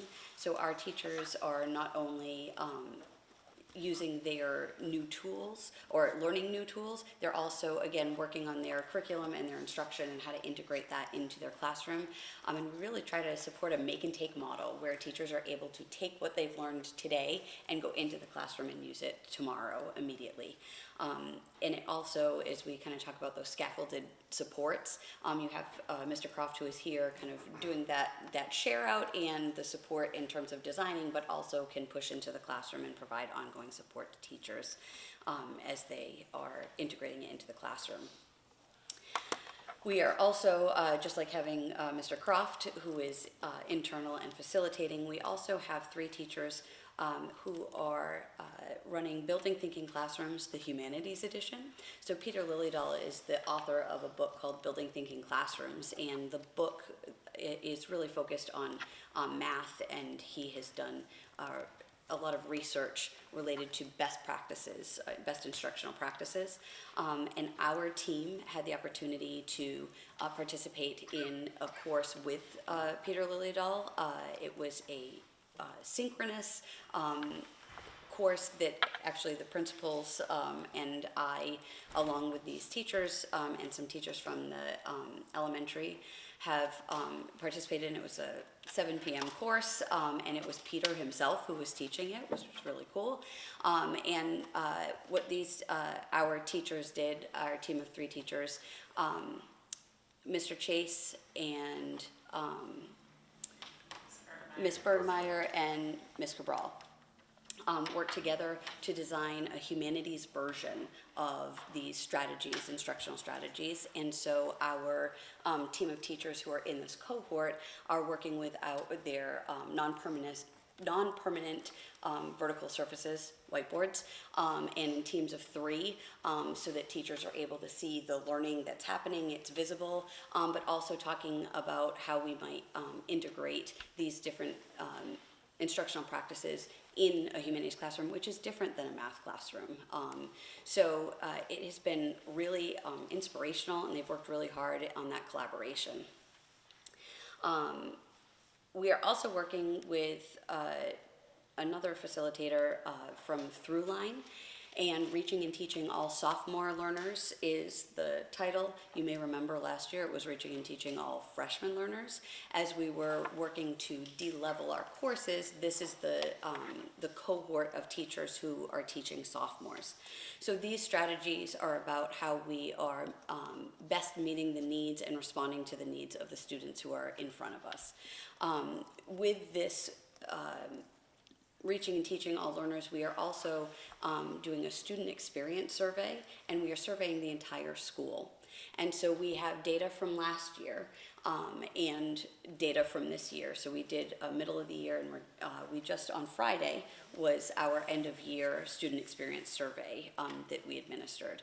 So at mid-year, we took a look at the data and the growth, and already we are trending positively that there have been some changes in the work that's happening in classrooms. So basically what they're measuring is the student experience based on the teachers that the students are working with. And so we're looking forward to taking a look at that end of year data. And again, if you recall, we kicked off this school year and worked with our teachers on reviewing that data together. And that was our August early release day, or our very first day of school, the 2 hours of professional learning. And we are going to kick off the 25-26 school year with those same interdepartmental teams who have the opportunity to look at that data along with MCAS data, AP data, and really talk about what we have seen and the patterns that have emerged, and then being able to plan as we move forward. The new IEP was something that we rolled out this year also, so that was a year-long pathway as we looked at kind of the technical and adaptive changes to the new IEP and how to implement that at Somerset and Somerset Berkley. And Rocket PD is, they are that is the group that provided the live PD with Peter Liljedahl, but they also have some asynchronous modules that we are looking to offer to our faculty and staff this coming year. We piloted a couple of them as a leadership team. And last but certainly not least, the monthly faculty meetings. Our team has worked on designing and piloting a new writing rubric.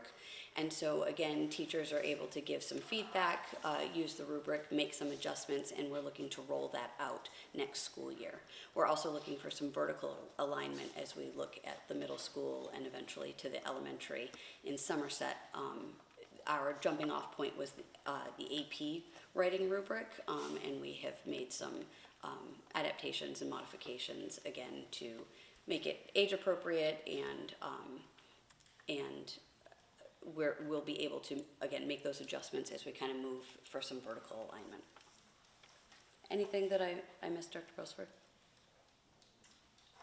No, I would love to highlight what's behind you though. Yep. Please do the honors.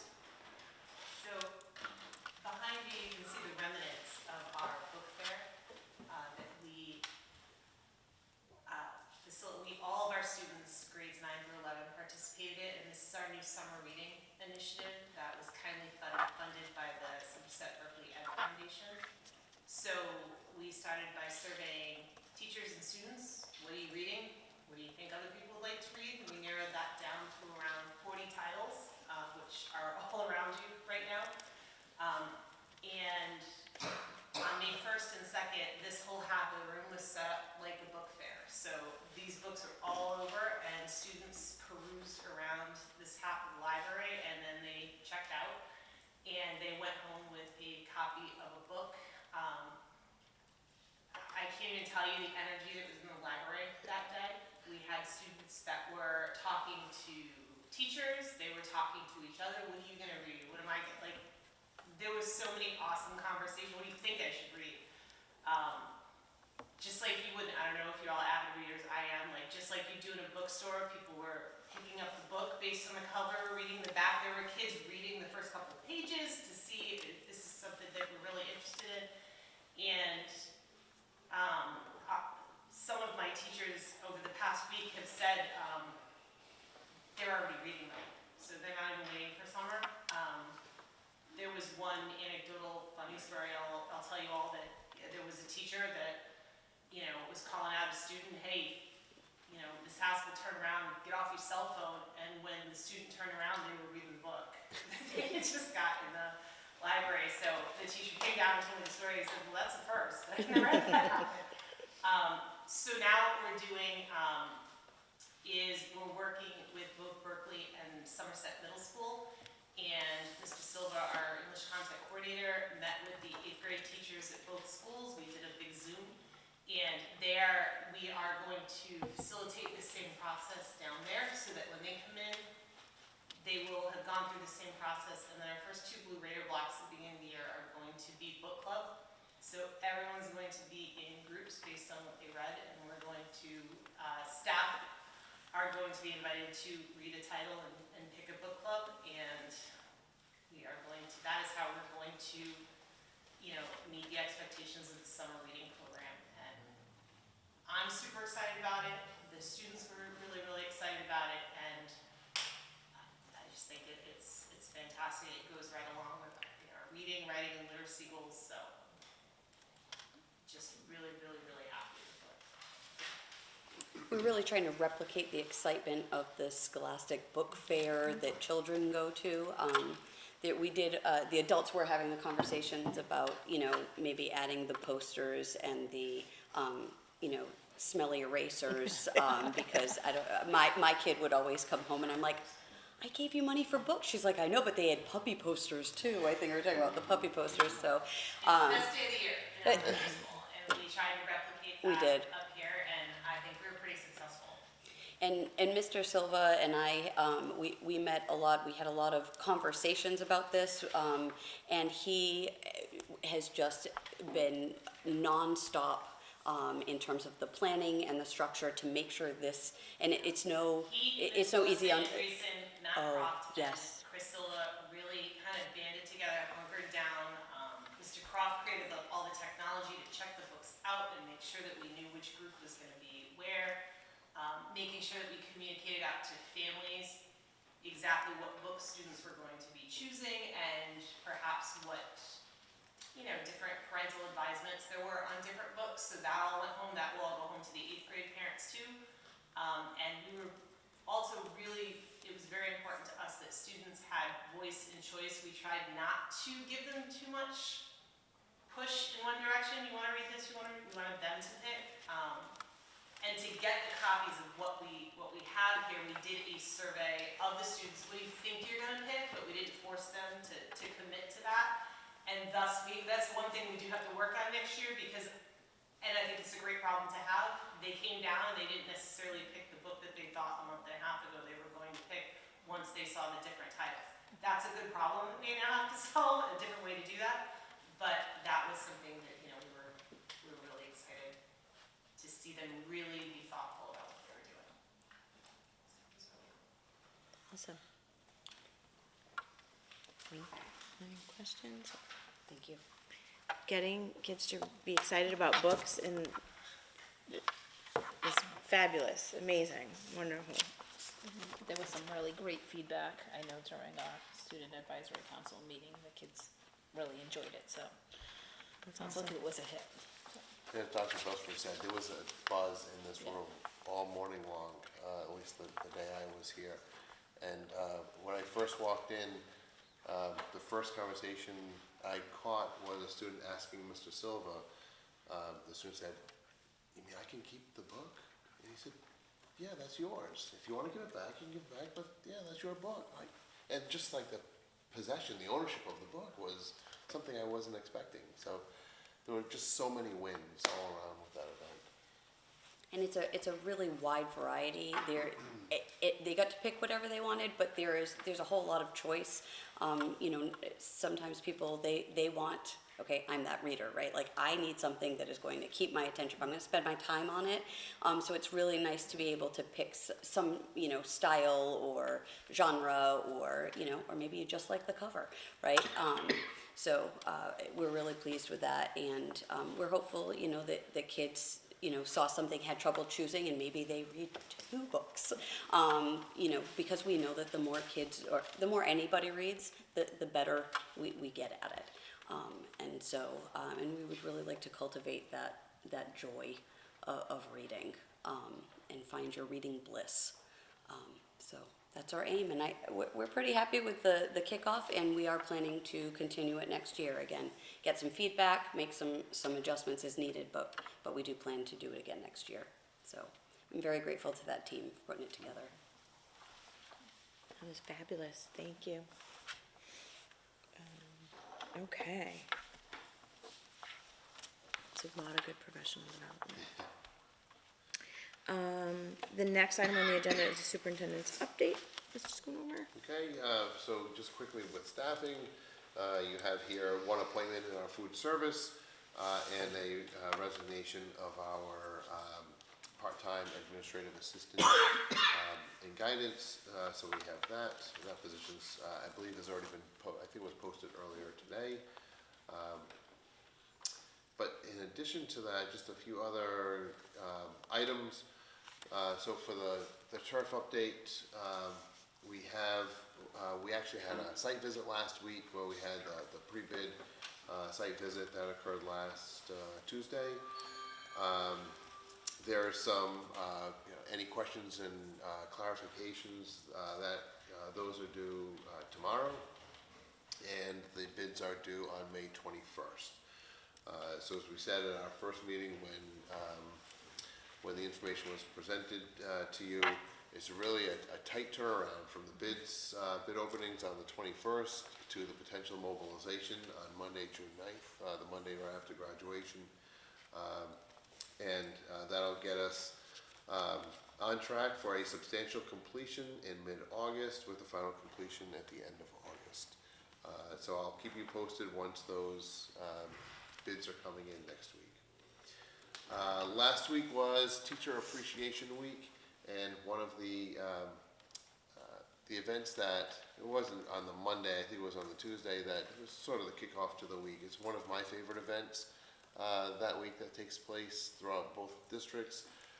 Dr. Brailsford started a future teacher signing program here back in 2019. So this was I think it was really the 6th because of COVID, but really 7 years, I suppose, we've been doing this. We had about a dozen or so students, right? And what's really nice about this event is these are graduating seniors who are entering the field of education, and they get to they sign a commitment letter. So we've got the Somerset Berkley board behind, like an athlete signing a commitment letter to a college to play, and each student signs this commitment letter to become a teacher. And their parents are invited. And they also get to recognize and invite a teacher who was inspirational to them. So it's a nice Teacher Appreciation Week connection there. And each student gets to, speaks, shares why they want to become a teacher, and then they sign the commitment. So it's really a great kickoff to that week. It's a nice celebration of recognizing people who want to go into teaching, but also the people who were inspirational and then wanting to enter that career. Can I just jump in there? Yes. Dr. Brailsford loves to come up with these big ideas, but Liz Coogan and Melissa Andreessen did the bulk of the work to put that together. So I just want to give them a shout out because it's lovely, but I do not want to take full credit for that because I showed up, bought it, and endorsed. That was it. Thank you. And one of the unique things this year, because we have so many students who are completing internships in the elementary or middle schools, as well as some students who are doing capstone projects related to teaching.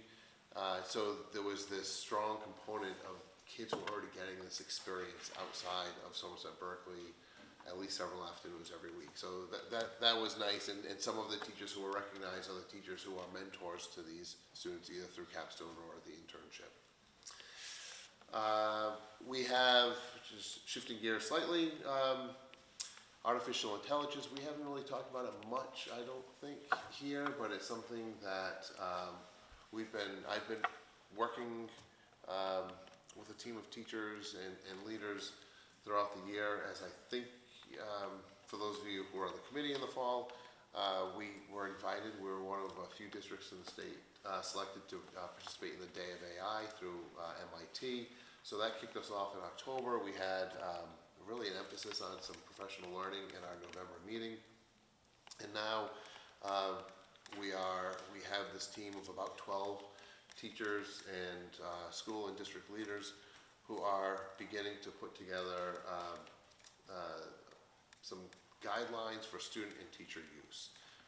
With that, there will also be, because MASC has not really stepped up yet for a policy, there are some sample policies that are out there that districts have created for school committees to approve, essentially saying that, some statement about AI, and that the school district will create some guidelines for safe usage and responsible usage by teachers and students. So we're beginning to develop that work now. Only about 5% of all districts in the state and the country have really gone down this path so far. So we're trying to get ahead of the curve, and I'm working with a few other superintendents. We're also doing some similar work, and everyone's doing it a little bit differently, but our outcomes are all the same. So we have a network that's there, and we'll have something to share with you over the next several months. Certainly, we want to have language in our student handbooks for next year. As we saw that there was a situation in a Massachusetts school district this past fall where there was some plagiarism, and that district did have some language already in their handbook, and you know, it worked in the district's favor. But to that point, we've also I sent out a survey to all of our staff about a week and a half ago. We had 160 plus responses to that, just getting teachers' perceptions and knowledge of AI for both teacher use and student use. And Dr. Brelsford and I last week, and Mrs. Ferrer, when we met with the Student Advisory Council, started just to ask, it's a small group, it's simple, but just asking them what their input is on the use of AI. And it's interesting because there were only 6 or 7 kids who were there, and they had a wide range of different opinions on AI, from it should be banned to we should embrace it, and everything in between. So anyway, and we'll continue to seek student input as well as teacher input as we craft some of that work. As I mentioned in the presentation, as I highlighted our achievement gaps for our students with disabilities.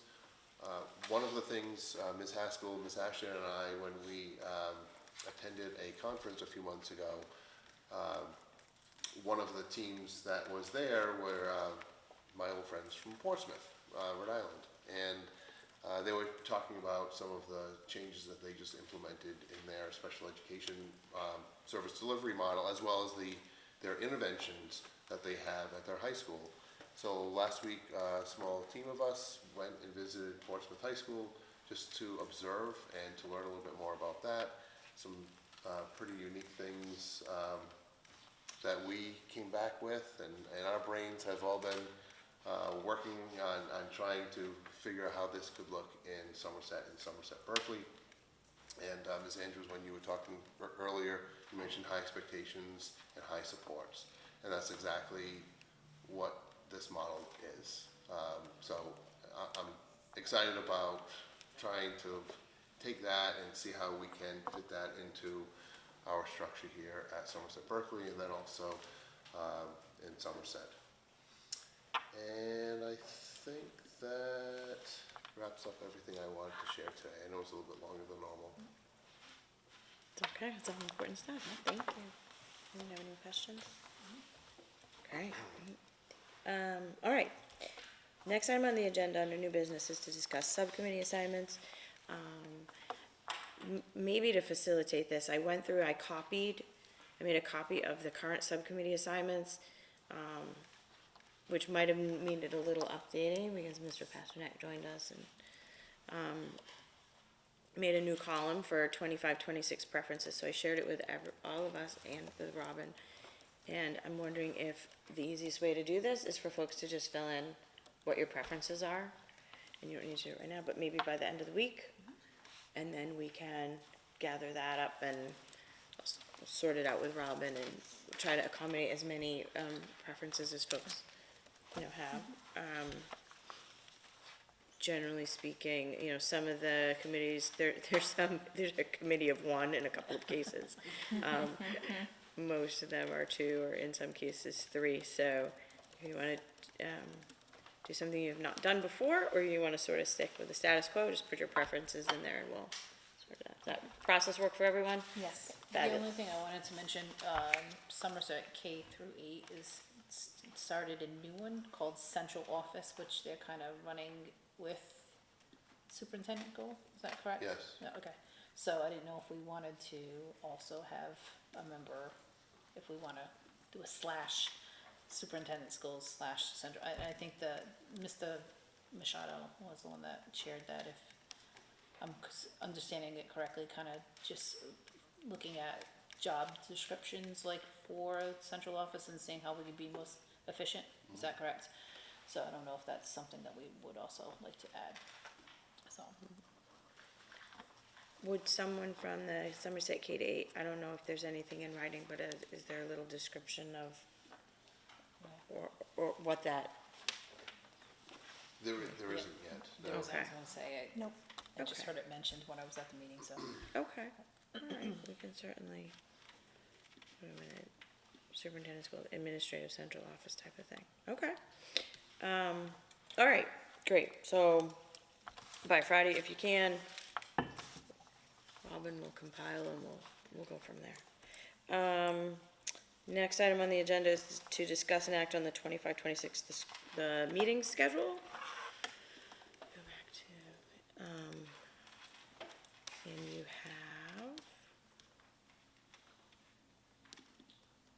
a Google Sheet in your folder with proposed dates.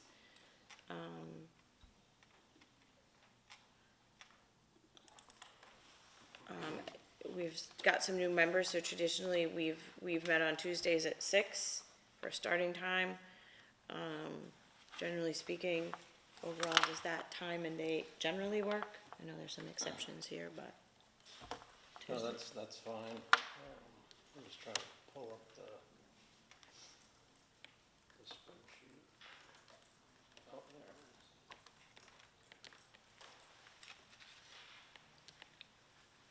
is. And I'm trying to see, and Robin, maybe, I'm looking sort of at the March, we've got like, one of those is a placeholder for public hearing maybe, or we might need to add, depending on how efficient we are with our budget subcommittee, but we may need to add some dates in there in the February, March timeframe.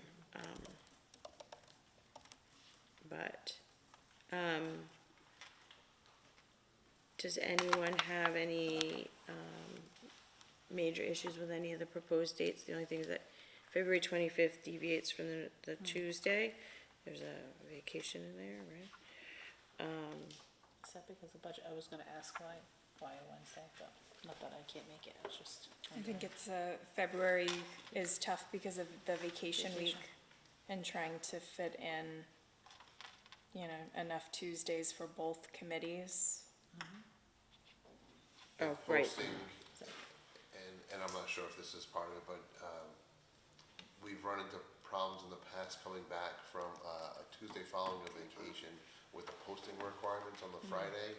If there is someone, you know, if people are also on vacation, so the Wednesday after a vacation allows us to post on the Monday. Or I just at wasn't sure least because make it's 2 in changes on the February. Monday. That's why wasn't sure if it was something budget related or if it was something else. Well, it looks like the K-8 has booked the 24th, which is the Tuesday. Oh, because they needed 2, so 3rd and the 25th. Okay. We can go with this framework, and obviously, with enough notice to the public, we can change things if need be. Unless anyone knows for sure right now something doesn't work. I do appreciate the March 16th versus March 17th. Robin, do you have something to do with that, Robin? All right. Because I think we had to meet on St. Patrick's Day, yeah. Okay. And I know that we have typically not met in July unless there was some urgent business that we needed to attend to. So we can probably make that final determination at our June meeting. I don't know if with the turf project or if anything might come up that we need to address, but generally speaking, we won't meet in July, just maybe keep it as a placeholder. We'll cancel it unless it's urgent and reconvene back in August. Okay. And just if anything arises, maybe just communicate with Robin if you foresee any problems with this schedule. All right, great, moving on. Next item on the agenda is the Regional School District Budget Transfer Authority. This is a policy for a second reading. The policy is DBJ-1. We did the first reading at our last meeting. If anyone has any questions. If not, I would entertain a motion to approve the second reading of the Regional School District Budget Transfer Authority Policy DBJ-1 as presented. So moved. Motion by Ms. Pereira and seconded by Ms. Corvall. Anything on discussion? Hearing none, all those in favor? Aye. Opposed? So voted. Great. Next item on the agenda are updates. Ms. Solomon, do you want to start with Berkeley K-8 updates? Sure. So we just had our town elections on Saturday. We have a returning member, Caitlin Robichaud, and we have a new member, Lisa Sullivan. It made things a little tricky yesterday, because our meeting was yesterday, so they weren't able to get sworn in, just a little conflict with the town clerk. So we had some things we couldn't vote on, some things we couldn't do, but, so it was kind of a shortened meeting, but anyway, one thing we were able to do was appoint me back here to the region. And our chair, Tara Weber remains our chair. So that's it there. Our superintendent updated us on the budget and where we are with the budget, because we still do not have it fully approved. We didn't want to approve anything, there's still some things up in the air. We didn't want to approve anything last night without our full committee being able to weigh in on that. We are closer to a compromise that is not as drastic as it originally was. We were talking possibly 10 positions that we needed to cut because it was pretty bad. We're looking at this point, 5 cuts that may need to be made. We're waiting for the state. We applied for some special funding. It's one-time, 1-year funding. They have sort of let us know that we most likely will not get the number we asked for, but some number in between. So that will affect the teacher cuts that we might have to make. We may be able to save 1 position, 2 position, depending on where we're at with that. But we are expected to get that information in the next couple of weeks, and our town meeting is June 2nd or 3rd. 2nd or 3rd, somewhere in there, and we'll approve the budget right before the meeting and present to the town at that time. That's really all that we had happening last night. Do you want to tell them about the party? You're throwing? It's your party. No, no. Go ahead. Why am I telling you? Go ahead. Okay. Some senior parents thought it would be fun, a good idea. That remains to be seen. It's an idea. We'll see. So we're basically throwing a town-wide graduation party to kind of bring back our seniors from Berkeley that went to different places and bring them back together. We're throwing a big party for them at the Legion, at the American Legion in Berkeley on the 18th, right? June 18th, it's a Wednesday, yes, before the Juneteenth holiday. Yeah. So we're hoping to get some good attendance and bring everybody back together and kind of celebrate their achievement, their accomplishment, and they can catch up on where they've been, what they've been doing, and where they're going. And we're hoping to include some teacher appreciation in that as well, so bring back the kids from BA, and if they went to private school or the Aggie or wherever they ended up, bring back the 8th graders, and also have them speak to the teachers who impacted them in Berkeley K-8, and celebrate the teachers as well as the graduates. So hopefully it's not a disaster. It's the first annual. We'll see where it goes from there. Awesome, thank you. Sure. Somerset updates, who's going to take that?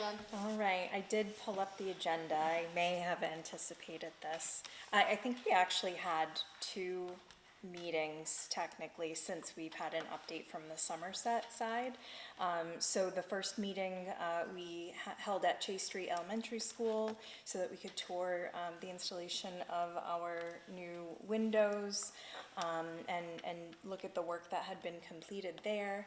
And then we had a reorganization of the committee. Our new chair is Mr. Machado. And he is no longer here with us, as we now have Ms. Corville joining me on this committee, so welcome to Ms. Corville. And our vice chair on the Somerset Committee is Mr. Gaw. And that meeting was relatively short. I honestly did not open that agenda. We did have a lengthier meeting most recently last week, where we started out with a joint meeting with our Board of Selectmen talking about the FY26 budget, and they had the opportunity to ask all their questions.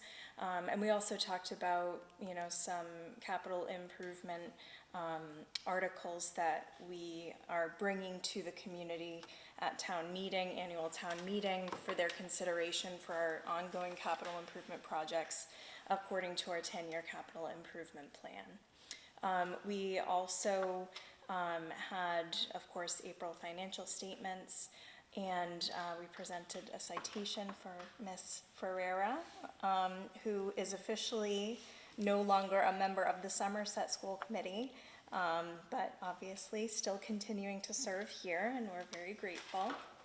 We honored our Students of the Month. We also had an open meeting law complaint that we discussed and decided how to respond to. We had a healthy superintendent's update from Mr. Schoonover. We had a healthy professional development update. We had a healthy extended school year update. So we feel very well informed on the Somerset side. Thank you. And we also discussed who would be serving on our subcommittee assignments. And just to go back to that question that was asked before, the name of the subcommittee that Mr. Machado proposed forming for this year and joining with the superintendent's goals is called Central Office Model, and that's to examine the central office model, my understanding, that we use for both the Somerset and the Somerset Berkley Regional School Districts. But I can certainly let Mr. Machado know if you would like a description of what that fully entails. We can circle back with that information. And then, of course, the reestablishment of the tri-district collaboration, of which I was appointed to that subcommittee.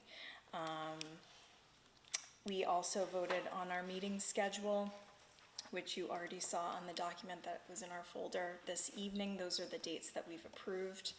And other than that, we also approved the second reading of the Budget Transfer Authority policy and approved some minutes as well. I think that's everything. Thank you. Okay, next on the agenda, topics not anticipated by the chair. I have nothing. Does anyone else have anything? Okay. Next on the agenda, action items for future meetings. Anything that we have not discussed this evening that folks can add on? Okay. If anything comes to mind, just contact Robin and we will add things as needed.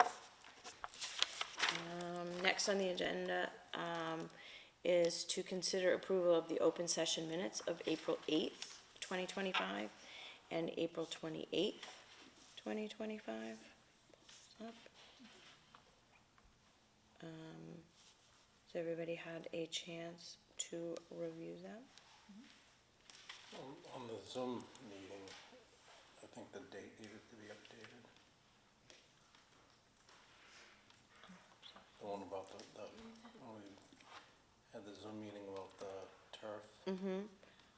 That was. At least the document I have, I don't think has the right date. We can just amend that. The rest of the minutes look fine. Why is it taking forever to open? Sorry. That's the 28th, right? Yeah, yes.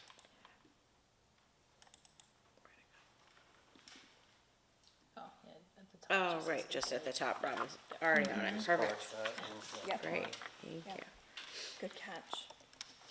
Okay, if there's nothing else, then I would entertain a motion to approve the open session minutes of April 8th, 2025 and April 28th, 2025 as presented. So moved. Second. Motion by Mr. Pasternak, seconded by Ms. Ashley. Anything further on discussion? Hearing none, all those in favor? Aye. Opposed? So voted. Next item on the agenda is to consider the approval of the joint open session minutes of April 8th, 2025. I would note that these were approved by the Somerset School Committee, it was last week, contingent upon the approval of this committee. So that's for the April 8th joint open session. If there are no questions, I would entertain a motion to approve the joint open session minutes of April 8th, 2025. So moved. Second. Motion by Ms. Ferrer and seconded by Ms. Corville. Anything further on discussion? Hearing none, all those in favor? Aye. Opposed, so voted. And next, I would consider the approval of the release, redaction, or withholding of the joint executive session minutes of April 8th, 2025. Let me pull those up.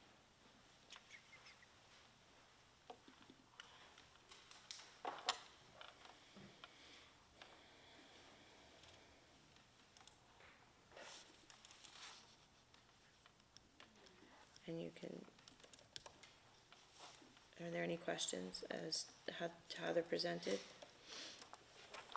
I would note that these were approved for release with redactions last week by the Somerset School Committee, contingent upon our approval. So I would entertain a motion to approve the April 8th, 2025 joint executive session minutes and release with redactions. So moved. Second.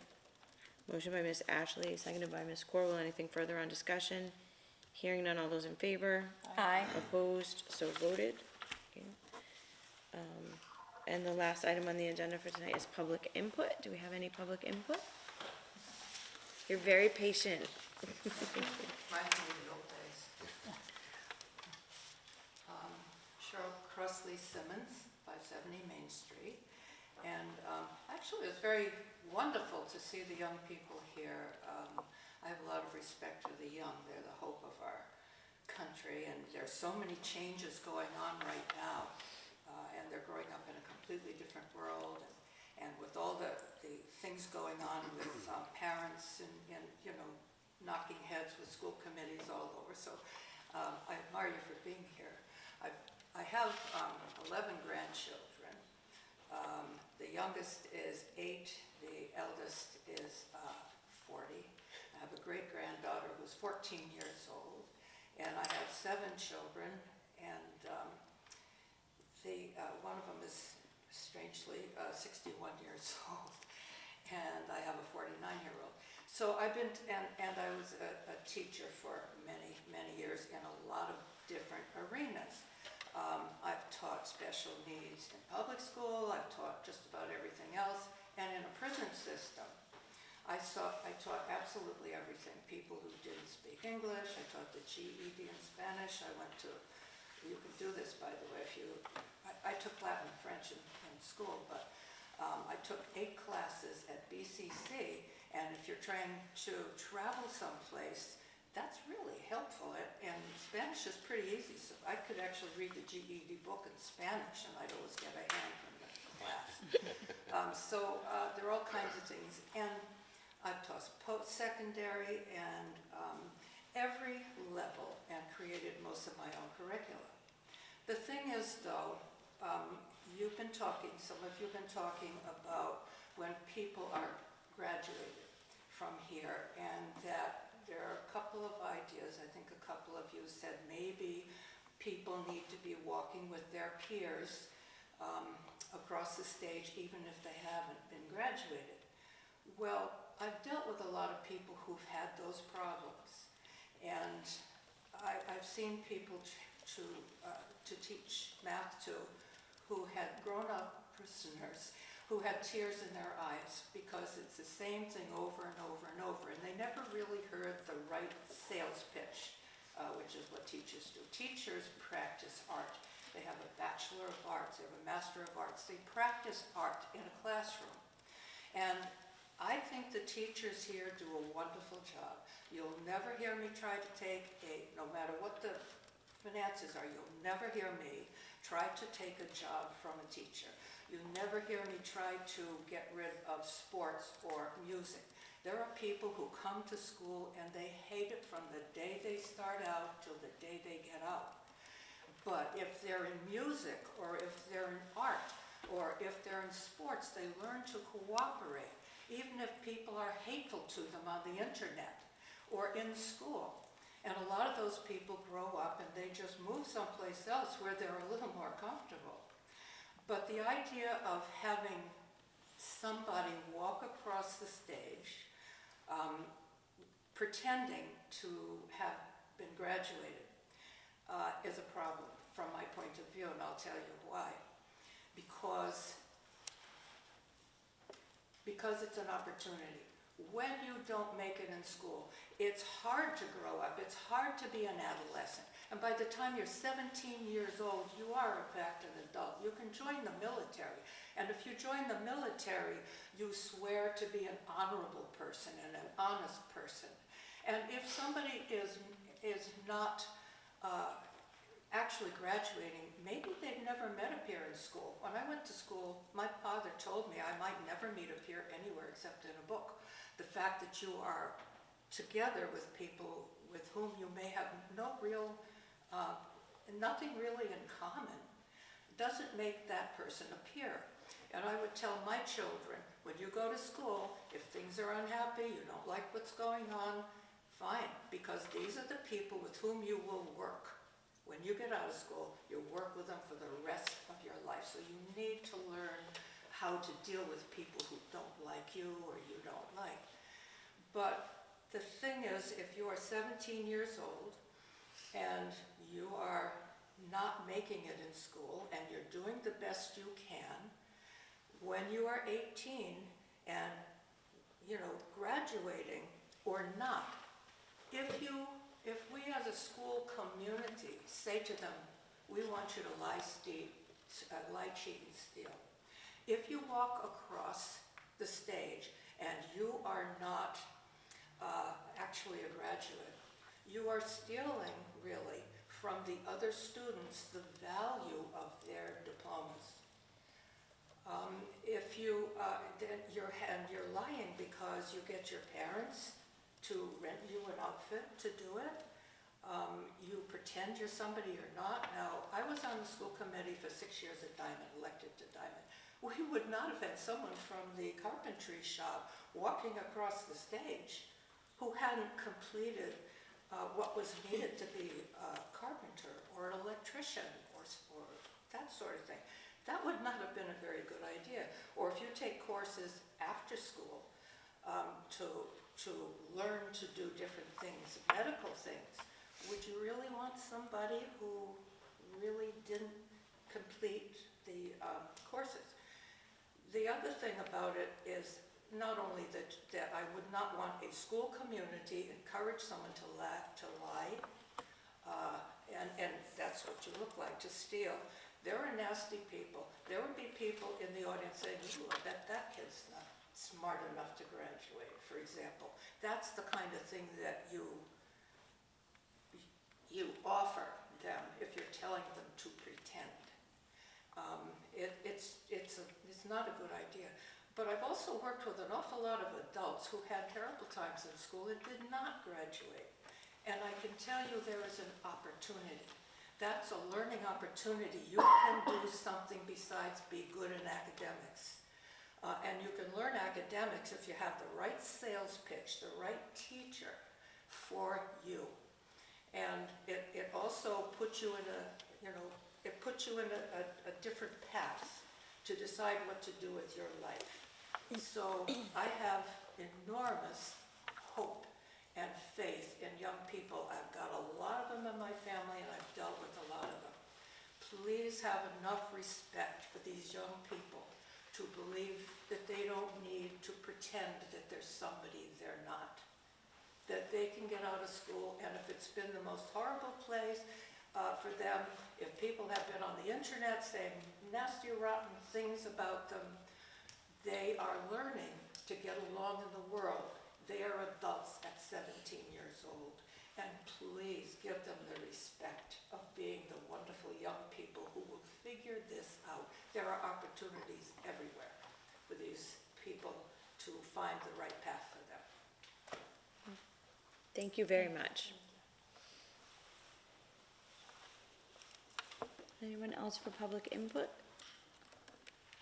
Okay, thank you. With that, I would entertain a motion to adjourn. So moved. Motion by Ms. Ashley, seconded by Ms. Corwell. All those in favor? Aye. So voted. Thank you, everyone. Have a great night.